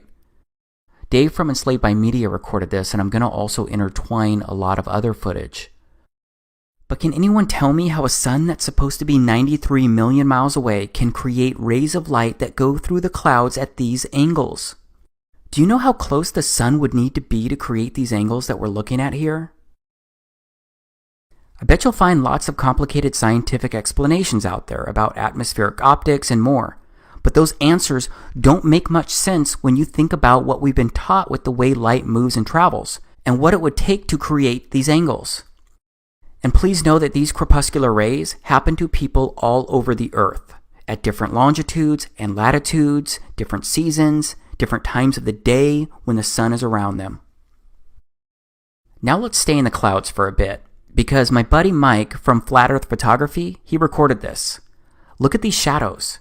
The sun looks like it's actually in these clouds. This is what I call a visual wonder. Come on, look at this. It just doesn't make sense for the sun to be 93 million miles away when we can constantly observe and record these types of sun and shadow interactions. Again, it looks like the sun is local to the observer, like it's local to all of us. So let's keep reviewing the sun's relationship with clouds. And this one may be hard for you to process as well. Because what does this look like to you? Liz Dexick recorded this video, and you have no idea how many times I've looked at videos like this and tried to make sense of it. Because it's video like this that got me to get out there and personally record this kind of stuff and witness it myself. Because it appears the clouds are behind the sun. Your mind right now may be trying to tell yourself things about this video. You may be trying to explain this away in this very moment. Like the clouds are too thin, or the clouds simply aren't coming through on the camera due to the sun being too bright. But just look at this and pretend what I'm saying was possible for just a moment. What does this actually look like to you? Does it look like the clouds are behind the sun? And if you're not sure, let's take another look. Let's see what happens when we add a negative filter and other filters. Do you see the cloud layers? Do you see the depth of the clouds and how the camera processed the sun as in between the clouds, with some in front and some behind in the back? And there are so many videos out there showing this phenomenon. So many people have recorded this from all over the Earth. There's more evidence out there if you want to find it. Now I'd like to show you more strangeness that indicates we're living in a simulation. These are the shadows of trees during a solar eclipse. How are these kinds of shadows possible? Would you call these normal? Can you tell me how these shadows work? Again, maybe you'll find some scientific explanation for this out there, but I challenge someone to recreate these types of shadows through trees when an eclipse is not happening.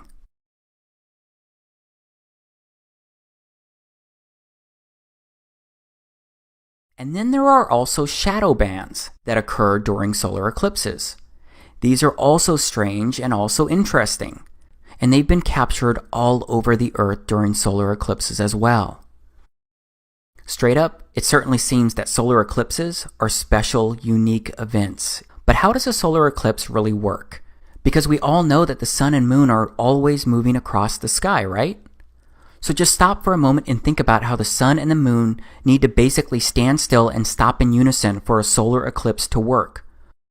Or they need to be moving at the exact same speed for quite some time, because some total solar eclipses have lasted up to 6 and 7 minutes. And with that in mind, I've recorded hours upon hours of the moon, the sun, and the stars, and they all travel across the frame of my camera really quickly. Either way, being in the path of totality is a special event in itself. Here's what I actually witnessed during the Great American Eclipse in August of 2017. I personally recorded this video in the state of Oregon. No filter, nothing but my Nikon P900. Holy moly, look at that.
Frogs, bats, birds, crickets, they all thought it was nighttime, and they all started doing their nighttime business. The temperature also dropped, and stars came out. This was a really crazy moment, something that's hard to fully explain to somebody else. It's the kind of moment that helped me see we could be living in a simulation. Now let's slow down for a moment to touch on what I mean when I use the word simulation. I found this online. It's an interesting approach because someone said, this is a neurological simulation. We're all gamers, souls inside of bodies. The body equals computer hardware, and the soul equals the operating system / software. Our experience is basically that as of a user or simmer. So that's an interesting point of view. But now I want to take a moment to speak to my fellow Christians because I'd like to look at the book of Genesis. Because if you think about what the scriptures really say about this place and how it was created, it shouldn't be that big of a leap when considering that we live in a simulation. Because on the first pages of the Bible inside Genesis chapter 1, it offers the story of creation. And that creation story immediately speaks of how we got here, the order of everything. And I believe it also indicates we're living in a simulation, because it makes more sense to me when I look at it from a simulation point of view. In the beginning, Elohim created the heaven and the earth was without form and void, and darkness was upon the face of the deep. And the Spirit of Elohim moved upon the face of the waters. And Elohim said, "Let there be light," and there was light. And Elohim saw the light, that it was good, and Elohim divided the light from the darkness.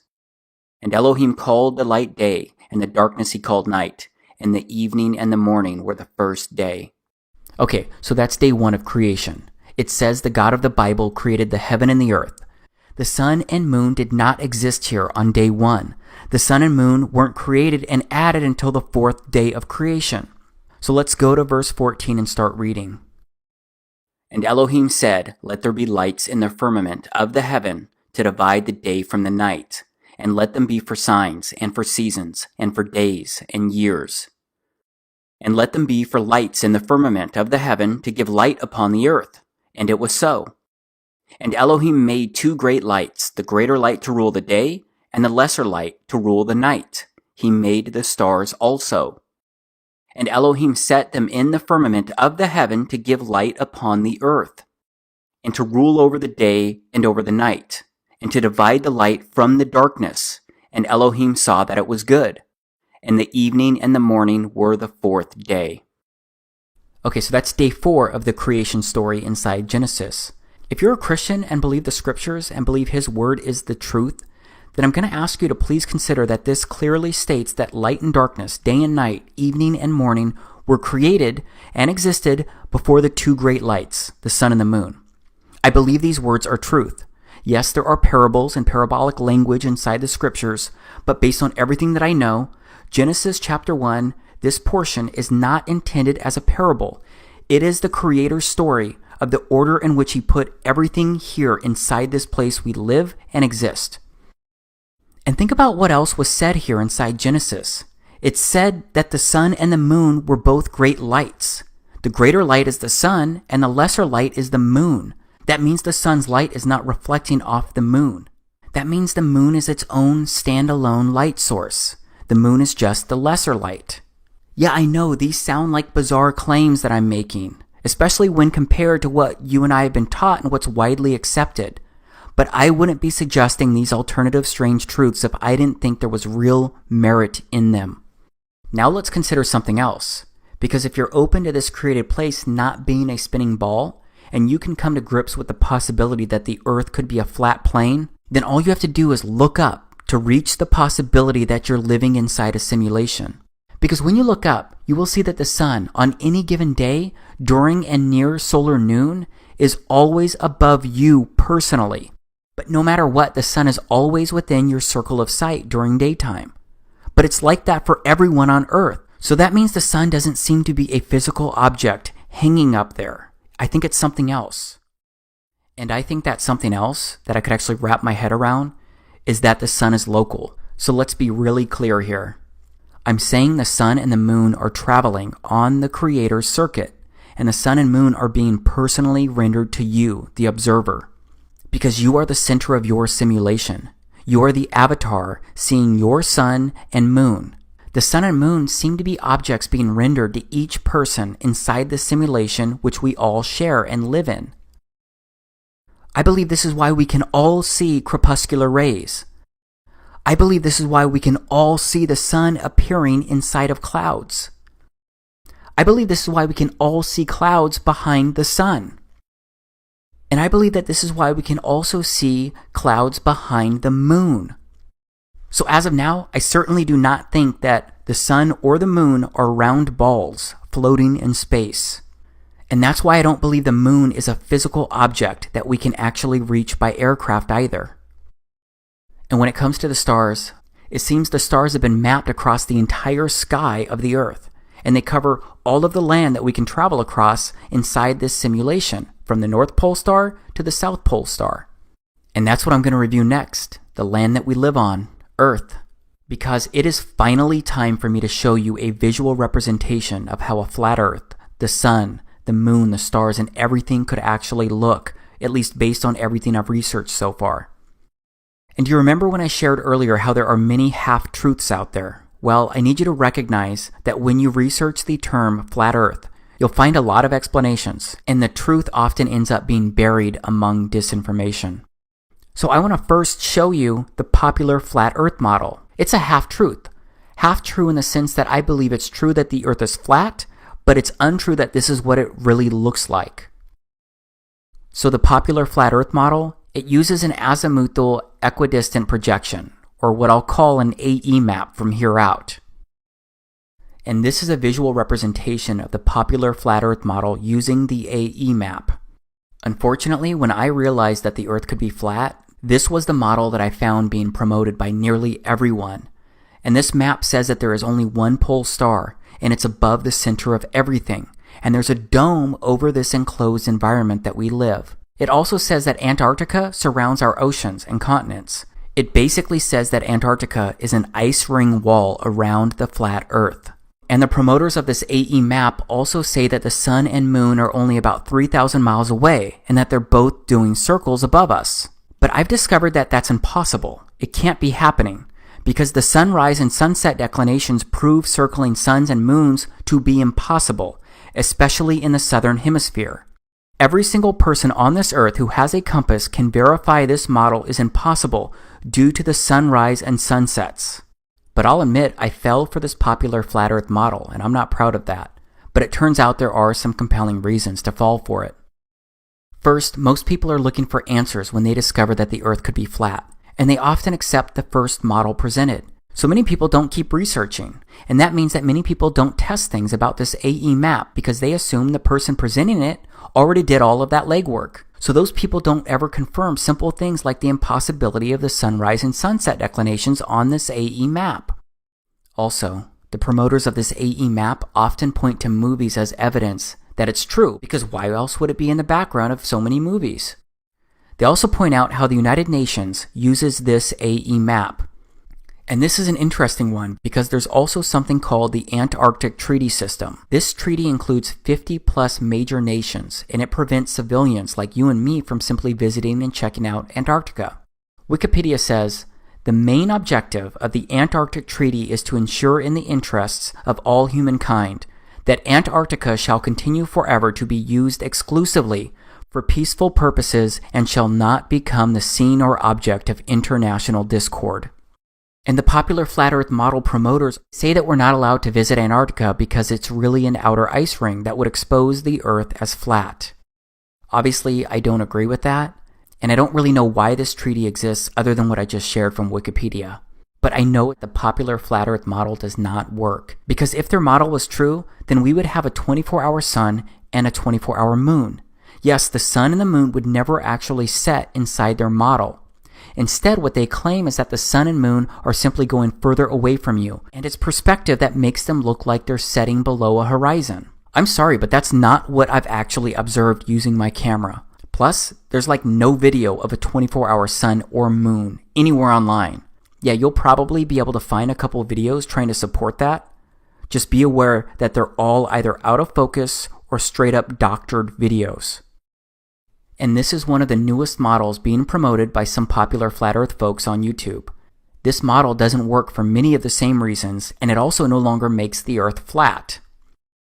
I truly believe that most of the people at the popular flat earth channels promoting either of these flat earth models are purposefully spreading disinformation. Because if they just kept searching for the truth, then they would discover contradictions and major flaws in what they're promoting. They would see very quickly that their models couldn't work with what we actually observe around us. And on top of that, I found that most of the popular flat earth model promoters, they have PayPal and Patreon accounts, and they seem to be on a mission to make money. Fortunately, there are some people who are really searching for the truth. Starting with these two guys that I mentioned earlier, Ronnie Harris and Jason Laufenberg. They're not asking for any money, and they're willing to be proven wrong. They want to be proven wrong if that's the case. And just like me, they just want to know the truth and share it with people. And these guys have studied countless maps, searching for an accurate map that could represent a flat earth. They actually got a tip from something that Neil deGrasse Tyson said, something I already showed you earlier. So Earth, throughout its life, even when it formed, it was spinning, and it got a little wider at the equator than it does at the poles. So it's not actually a sphere, it's oblate. And officially it's an oblate spheroid. That's what we call it. But not only that, it's slightly wider below the equator than above the equator. A little chubbier. A little chubbier. Yeah. Chubby's a good way. It's like pear-shaped. Yeah. So they thought maybe the flat earth could be oblate in some way. That's when they discovered the oblique Mercator projection. And cartographers seem to agree that it is the most accurate flat representation of Earth. But first, what's cartography all about? Okay, so we're here at the Canadian Cartographic Association, and it says that the International Cartographic Association defines cartography as the discipline dealing with the conception, production, dissemination, and study of maps. Cartography is also about representation, the map, This means that cartography is the whole process of mapping. Cartography is a complex and ever-changing field, but at the center of it is the map-making process. Viewed in the broadest sense, this process includes everything from the gathering, evaluation, and processing of source data through the intellectual and graphical design of the map to the drawing and reproduction of the final document. Once seen as the products of a relatively straightforward practical exercise, maps are now viewed as complex intellectual images offering a rich potential for scientific investigation. Cartography today has two essential characteristics. First of all, it is important. Maps perform a fundamental and indispensable role as one of the underpinnings of civilization. Few activities relating to the Earth's surface, whether land use planning, property ownership, weather forecasting, road construction, locational analysis, emergency response, forest management, mineral prospecting, navigation, the list is endless, would be practical without maps. Okay, now let's go to World Maps Online. You'll see this is a world satellite image map. It's the oblique Mercator projection that I just mentioned. And it says, this stunningly detailed satellite image map of the world detailed land cover data depicted in an oblique Mercator projection. The parameters of this map projection have been carefully chosen so that the inevitable distortion that occurs is relegated to the oceans and to the least populated and least recognizable land masses. And it goes on to say the result is a unique, visually interesting flat map of the world that exhibits nearly no distortion in the most familiar areas, even at the poles. Let's read that one more time. The result is a unique, visually interesting flat map of the world that exhibits nearly no distortion in the most familiar areas, even at the poles. And now I'm going to play some video where Jason and Ronnie, they walk through a flat Earth map and how it could actually work. When you look at this map, what looks different to me is Alaska and this part of Russia up here. Yeah, Russia too is crazy big over Yeah, there. this island over here just seems, whoa, crazy. Yeah, it's huge. And yeah, this string of islands. So we are told by this map manufacturer that what they've done with this map is everything they can to make the land masses the absolute most accurate size and all these things wise, and that if there's distortions that they've pushed that out to the water. Just a quick thing about maps. If you were on a globe, if you lived on a sphere, it is true that there would be no flat two-dimensional map that would be accurate of the world. But if you're not on a globe and you're actually on a flat plane, that means that there is a flat map that is the true accurate map of the world. Mm-hmm. And so that's what I was looking for. But the criteria that I was looking for was a flat two-dimensional map that when you wrapped it onto a sphere, like in a 3D modeling program, like Blender, like we've been using, that it would look like it was a globe. Because when you look at the angles of the sunrise and the sunset in the northern hemisphere and the southern hemisphere, when you study those and you realize what's going on, it appears by looking at those angles that we would be on a globe, strictly by looking at the angles. Yeah. Even though that we don't see curvature anywhere. Okay. So I was looking for a different kind of map, a flat map, but one that when it wraps up on a globe appears like it's a sphere. And that's what this map is. When you import this into a program like Blender and wrap it onto a sphere, you end up with something that looks just like the globe. These curved lines, the way they wrap out when you unwrap this in a 3D modeling program, these are the lines of latitude. They wrap around and connect and touch each other. It looks like a globe. This is that mesh work. And I was talking about how when I was wrapping a map, an actual map, a flat two-dimensional map,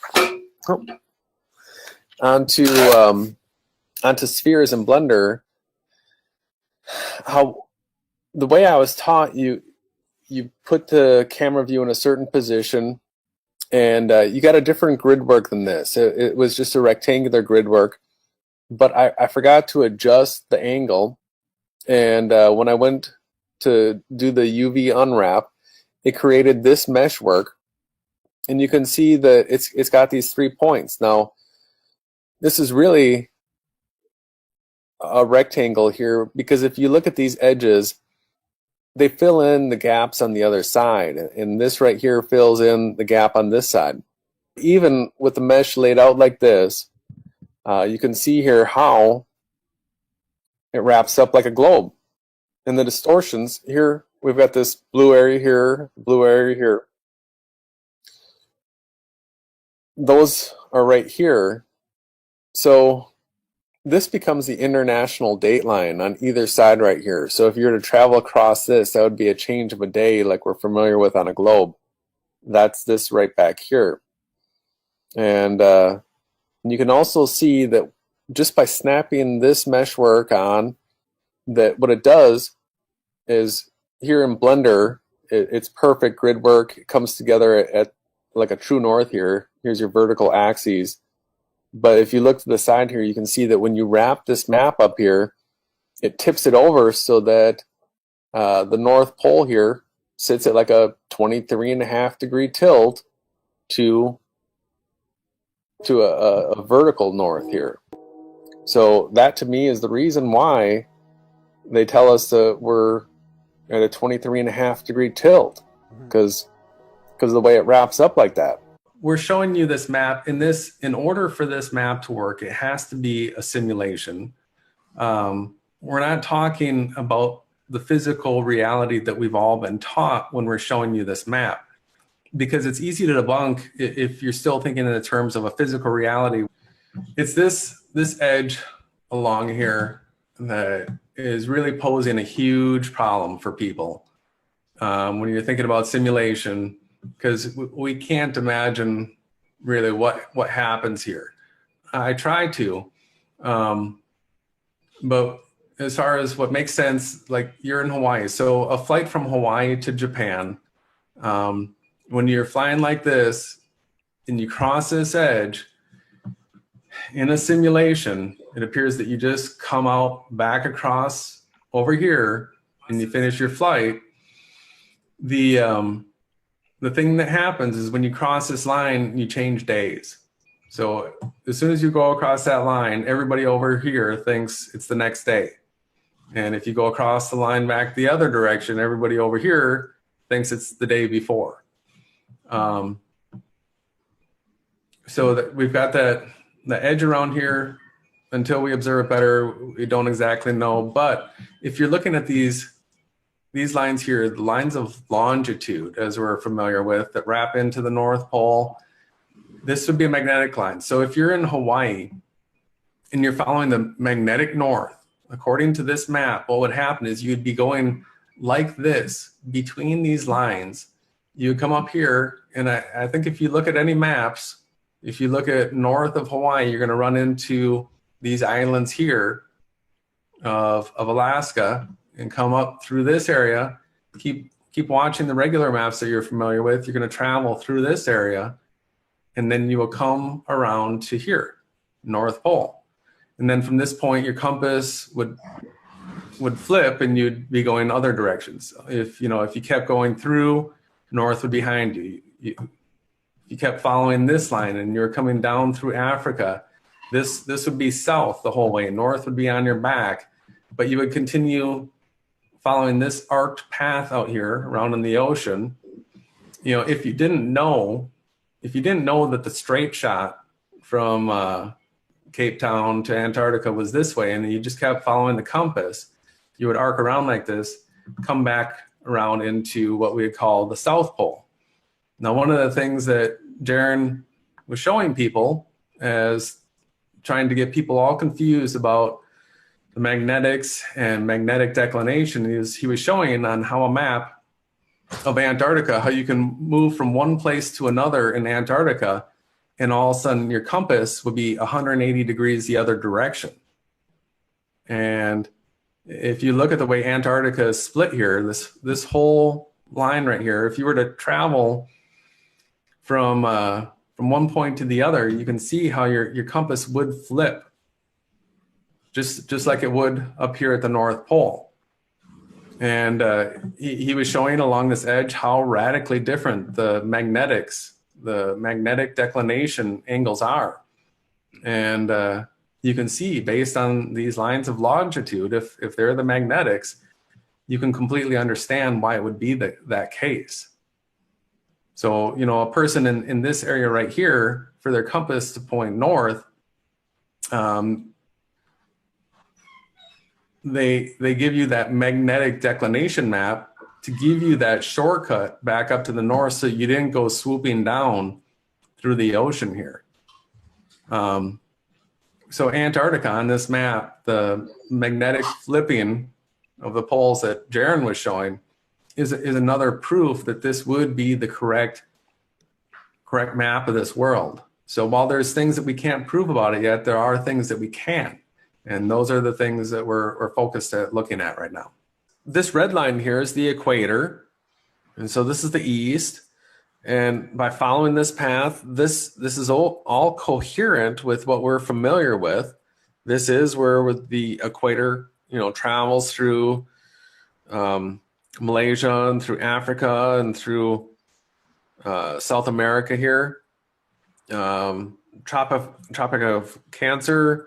So that lines up, you know, coming across here just below the Baja Peninsula through central Mexico, North Pole right here. So here's the interesting thing on this map, because these lines right here wrapping around like this up to the north, if this is the magnetics, when you're in Hawaii and your compass points north and you were to just follow it north, what I'm speculating and would assume to be true and would like to have proven false if possible is that traveling north from Hawaii, if you follow my cursor here, you would actually make this sweeping motion if you just continually follow north until you got here. Okay.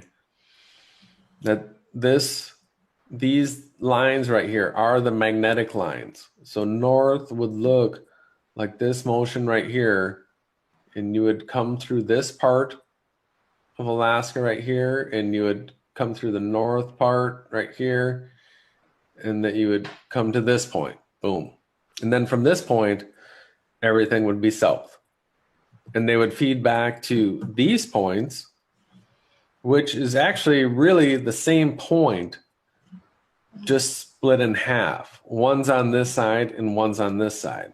It appears that a point directly above this is Polaris. Okay. And that all the people in the northern hemisphere that are looking towards Polaris are looking towards, you know, a light in the sky centered over this. Yeah. But still, that's sort of like a physical look at this reality. I'm now really convinced that it's a simulation. So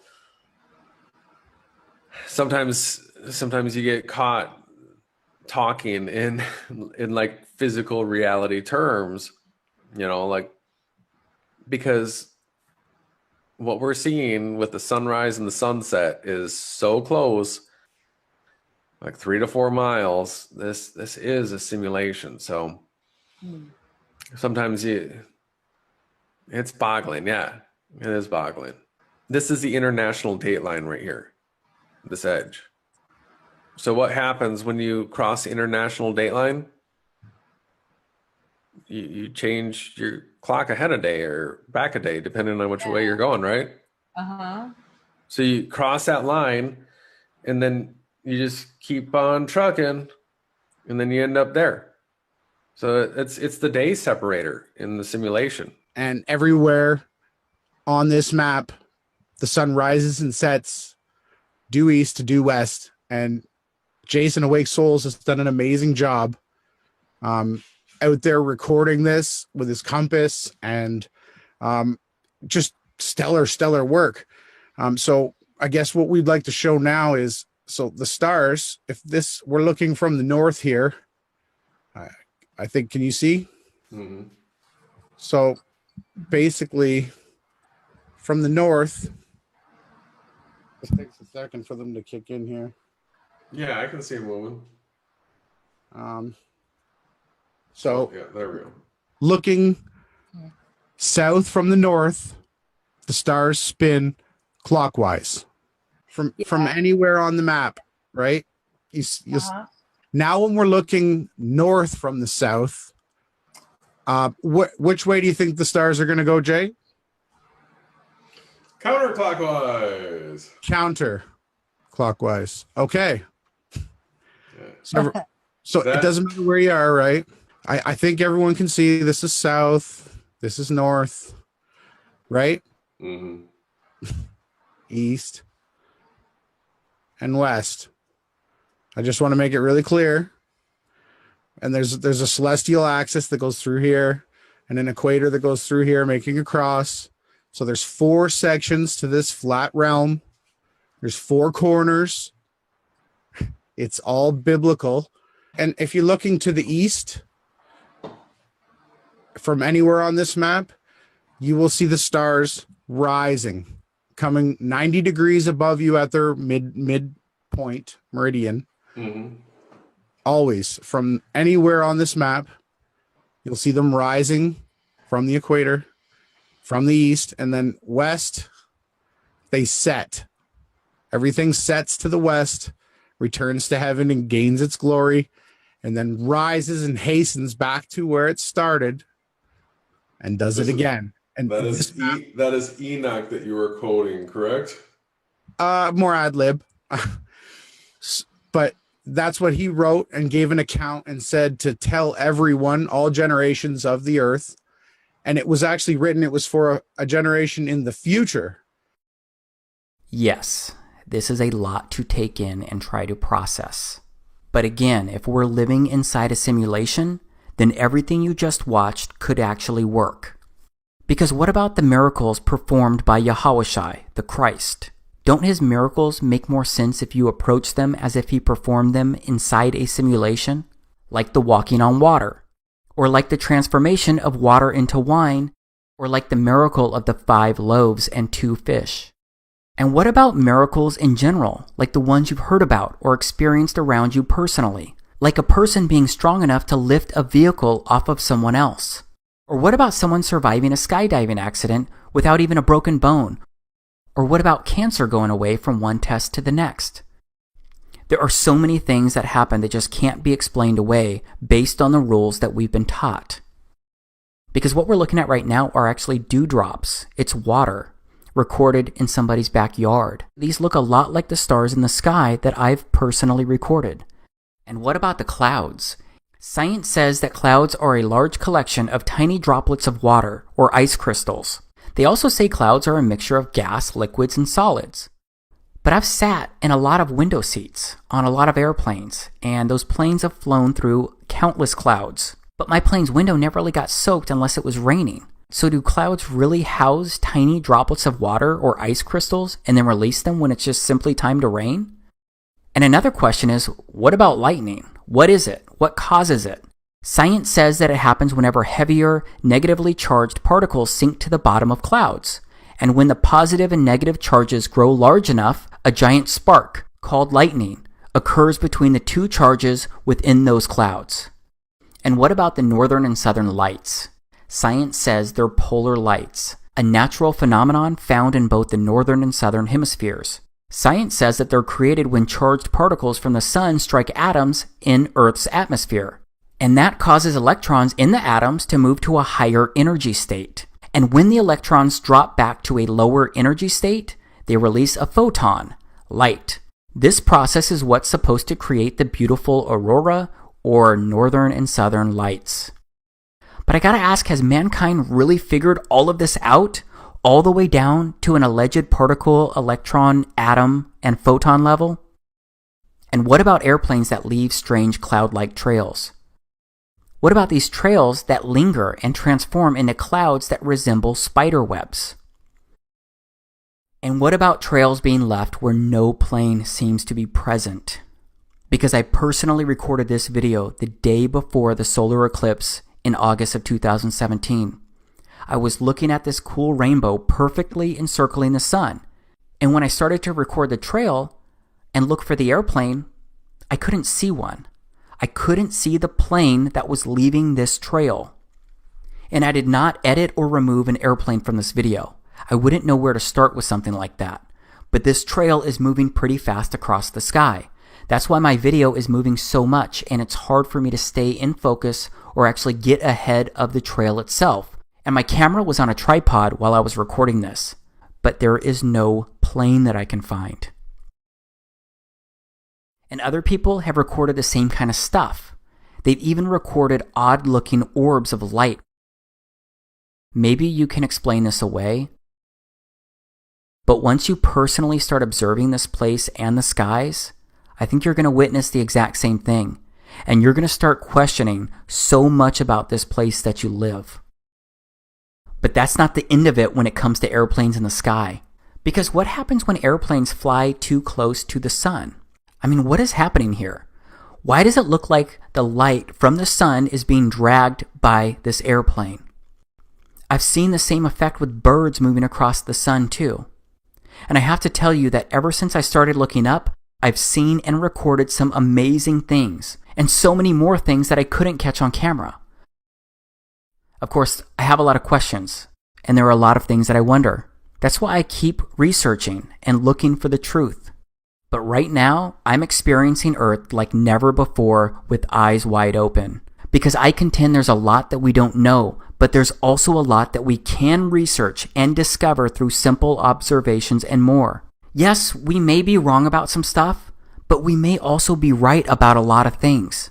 And as of now, based on everything that I've researched, I don't believe that we ever went to the moon, because I don't believe there is an outer space in the way that we've been taught. So I don't believe that we can leave this Earth. And I believe the Earth is flat. And it seems we could be living inside a simulation. So I believe we're living during extremely interesting times. And in these times, I believe strange truths can be researched, discovered, and revealed like never before.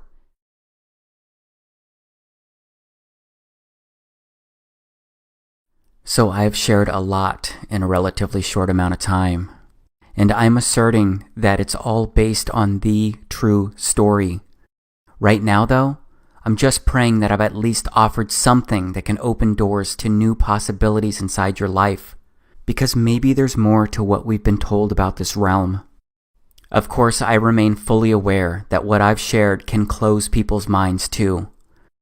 So I know that some people won't believe any of this, or they'll refuse to consider the potential in these things, because maybe they think what I've shared sounds too strange to be true. But I believe I've shared strangeness that has a better chance at being truth than the popular options. But maybe you have more questions regardless of what I present as strange truth, or regardless of what you believe so far. Two immediate questions are probably how and why. How could they cover all of this up? How could they fool everyone? Of course, I do not have all of the answers, but I'll take a run at these questions. My first reaction is that they haven't covered it all up. They haven't fooled everyone.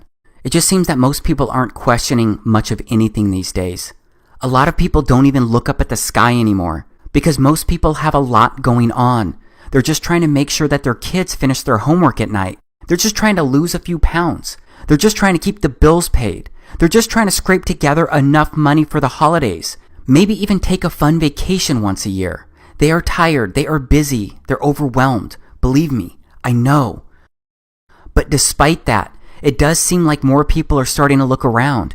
More people are starting to notice things. And it seems that people are starting to wake up to maybe, just maybe, everything does not add up. Another question would be, how could so many people be involved with this kind of deception without someone exposing these strange truths? This is a harder one to answer, but again, I'll take a run at it, because I often wonder the exact same thing. How could some of the people involved not go public or become whistleblowers? Well, it turns out that there are people claiming they're coming forward. These people often claim to have worked somewhere inside a special agency or a division, and these people state they're sharing secret information. If you look into it, you will find people who claim some astonishing things about the sky and earth and more. And some of those people become well-known figures inside that conspiracy theory circle. But then some people die surrounding strange circumstances after coming forward, and some people just disappear after coming forward. I'm just not sure, so I'm often left wondering what really happened. So above all, I've got to research this place with people that I trust, while leaning on my own senses and my own instincts and my own logic and my own reason. And then I've got to make the choice of what I believe to be truth. But again, I've got to heavily rely on what I can actually experience, feel, and observe, because I can no longer strictly rely on what other people claim to be truth. I can no longer subscribe to viewpoints about life here on Earth just because someone I know or don't know says it's true. Just like you shouldn't simply believe everything I'm offering here, you need to do some work. You need to seek the answers to your own questions so you can confirm or deny the validity of these strange truths. Doesn't that seem logical? All right, now let's move into another big question, the why. Because if this is true, why would people hide this? Why would they lie? This one's a lot easier for me to try and answer, because think about it. If Earth was a spinning ball, then that means that it all started with the Big Bang, which simply put is a scientific theory stating that the universe began with a singularity, and then space-time expanded. And then from that Big Bang moment, everything evolved, transformed, and changed over billions of years, eventually leading to life, which began with single-cell organisms. And those single-cell organisms evolved, transformed, and changed, and they eventually became sophisticated life forms like you and me. It just took billions of years for humans to become the one-of-a-kind specimens that we are today. And if the Big Bang and evolution are true, that means the universe is constantly expanding. And if the universe is constantly expanding, that would mean there's infinite space out there to explore and visit. And that would definitely mean that our little rock known as Earth would be rotating around our local star known as the Sun. And that would mean similar solar systems to ours could happen in other parts of the universe. And that means there could be other evolved, intelligent life forms out there just like you and me. And that means Earth would basically be a grain of sand in a universe growing larger by the nanosecond. And that means Earth is not the heart of anything. That means our entire existence is pretty much an evolutionary accident. And that means life here on Earth, it has no real meaning or purpose. But if the Earth was flat, then that means that the Earth could be a firm and immovable plane. And that means there would be no Big Bang, no outer space, no expanding universe. And that means there would be nothing out there to visit and explore. And that means Earth could be the center of everything. And that means Earth could be an enclosed environment. And that means Earth could be a simulation being ran for you and me and every single person living here. And that means our entire existence inside this place is not an accident. That means life here on Earth is special. And that would mean that you and I are significant. And that would lead to many more questions. Like, who created this place? Who put us here? Why were we put here? What is the meaning of all of this? And I believe that all of these answers can be found in the scriptures. Except the word which is supposed to be our guidebook, it has become the opposite of almost everything we're witnessing in this place right now. Because right now, science gets held up on a pedestal. Its theories are preached as facts, leading to science being worshipped like it's a god of revelations. And we all know that mankind is the one teaching science. And we all know that mankind is capable of being deceitful, selfish, and straight up evil. And that means the truth about Earth could have been intentionally concealed to hide the existence of a creator. And that means the truth could have been corrupted over generations, because eventually that leads to people just being indoctrinated into the deception from birth. And that leads to people getting programmed into accepting the opposite of what they actually observe and experience. And I gotta say that there seems to be a deep rabbit hole of lies. because we are being taught some twisted things here. And we end up seeking these twisted teachings despite what our spirit, our minds, our hearts, and our souls tell us to seek and believe.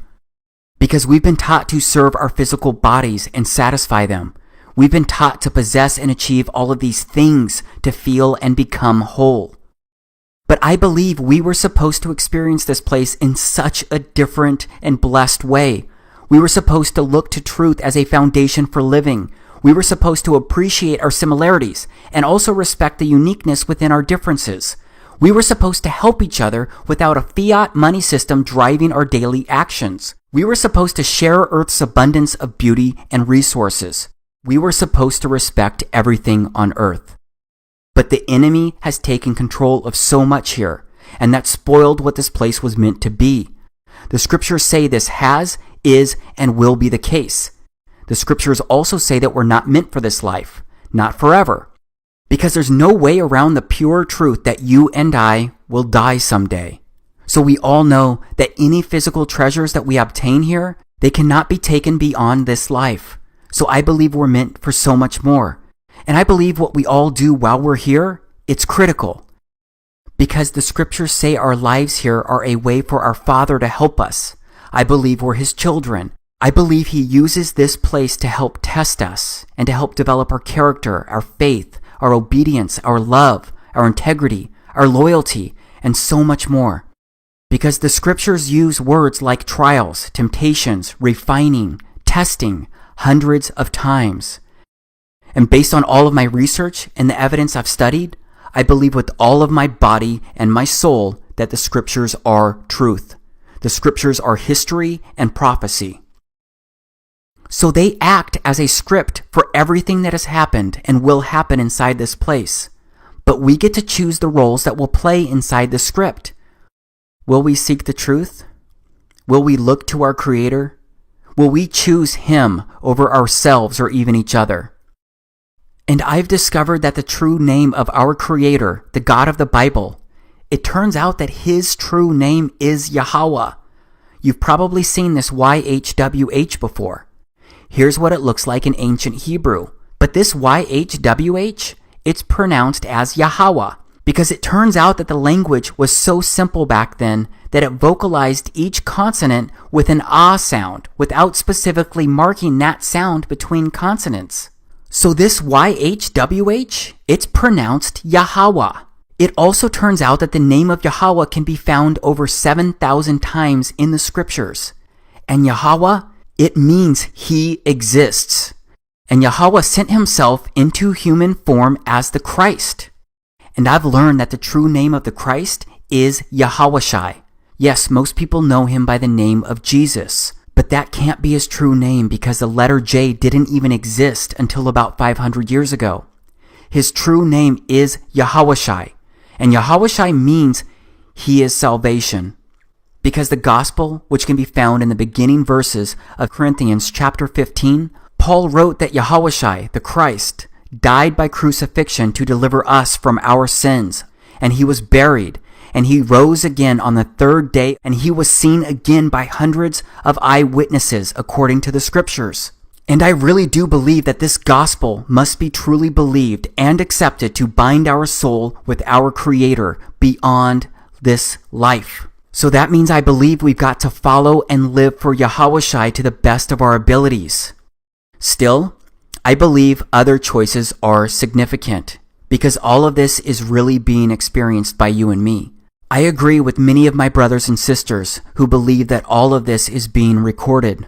All of our actions, all of our thoughts, everything. I believe it's all being documented by our Creator. Because I believe our Creator is watching us, and I believe He encoded us with basic truths, like knowing the difference between right and wrong. Because I believe we've been given a moral compass that tells us when we make good or bad choices that affect ourselves or others.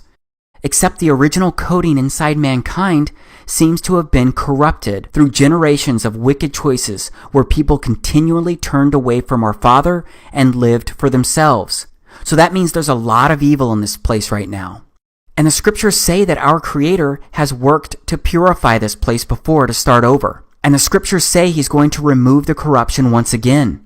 But the next time, it seems to be the last time before he makes things right forever. So I keep asking myself if he's going to do something about this place sooner than later, because mankind has helped the enemy decay too much of this place, and there's so much that I can't wrap my head around. Because again, it seems so many things happen every single day all over the earth that contradict, defy, and disgrace what the scriptures say we're supposed to be doing here. Because it seems people have become desensitized to the climbing death tolls. And it seems that everyone's being told to suddenly forget what it took for us to still be here. And it seems that people who can't help themselves are lost for the most part. And it seems that people are being ordered to accept things that they can't comprehend.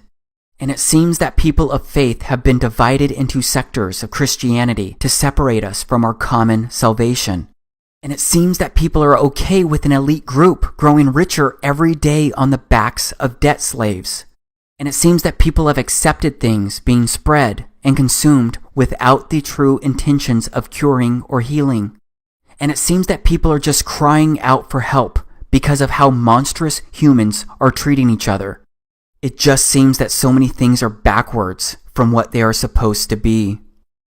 So yeah, when I look around, I wonder if Yahweh is going to do something about all of this.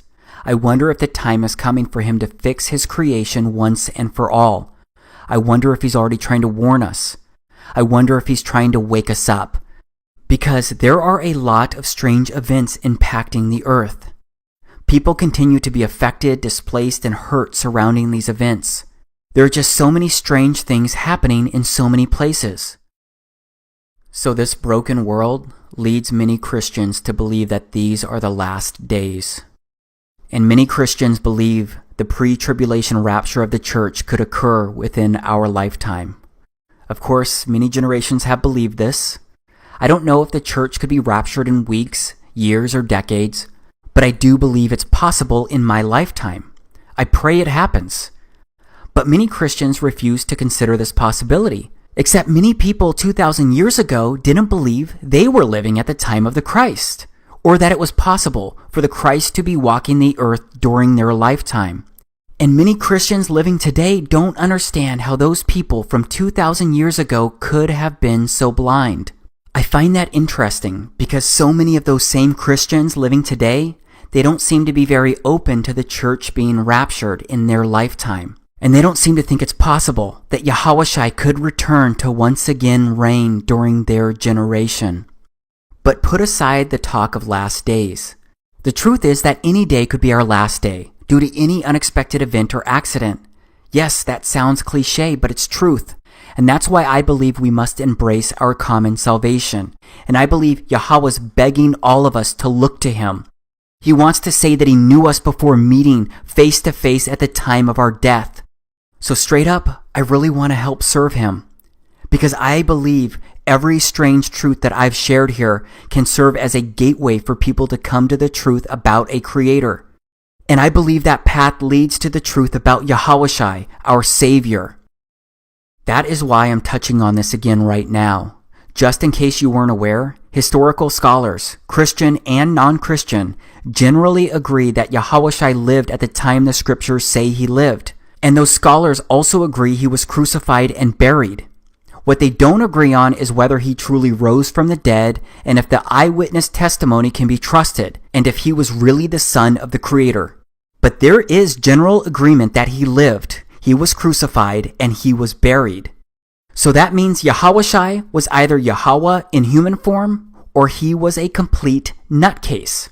Because if he was not really the son of Yahweh, then he was just some lunatic, insane guy who proclaimed to be our Savior. I'm sorry, but he can't have made those claims and still be a good person spreading a moral message. It's all or none here. So that's why I believe that this video may be the most important thing that I've ever done. Because if these strange truths are right, then this stuff could wake up people and help them move mountains of deception. These strange truths could reveal that we were created and that Yahweh put us here for a reason. Imagine if everyone learned that knowledge. Imagine if everyone knew that when they died, they'd have to literally meet their Maker. Do you think that people would make different life choices with that knowledge? Do you think that people would treat themselves, others, and everything on earth better? So what do you do next if you're open to this being the truth? Maybe you'll watch this video again to determine what you want to research first. Maybe you'll observe the celestial bodies. Maybe you'll test for curvature across the earth. Maybe you'll record and look for clouds behind the sun. Maybe you'll open a Bible and read it for the first time, or maybe the first time in a long time. Maybe you'll call upon the name of Yahweh to be saved right now. And then maybe you'll ask him to lead you to the next step. No matter what, I challenge you to observe your surroundings. Look up, look around, challenge what you've been taught. Research what doesn't make sense, because I think you'll be surprised at what you find. But maybe you'll have a different take on what I've shared here. Maybe we could talk about those differences. Maybe we could talk about the other strange things that didn't make it into this video. Maybe we could work together and unite to change this place into something better, because maybe we're capable of doing anything that we can imagine.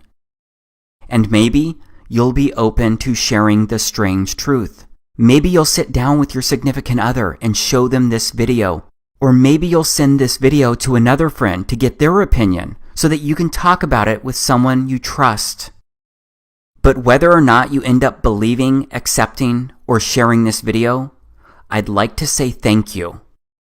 Thank you because you watched this entire video, and I sincerely appreciate you doing that. I am so grateful for you just being open to watching this.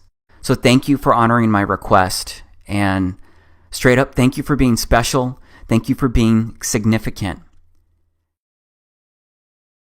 Okay, so I don't really know the best way to end this thing, because this Strange Truth project, it has consumed so much of my life for the past year.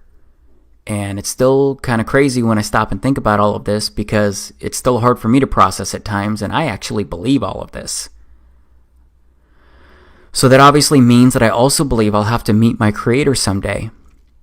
And that means that I'll have to answer him if he asks me, did you help share the truth? I pray that I've done my due diligence. I pray that I am doing what's right. Yeah, I pray.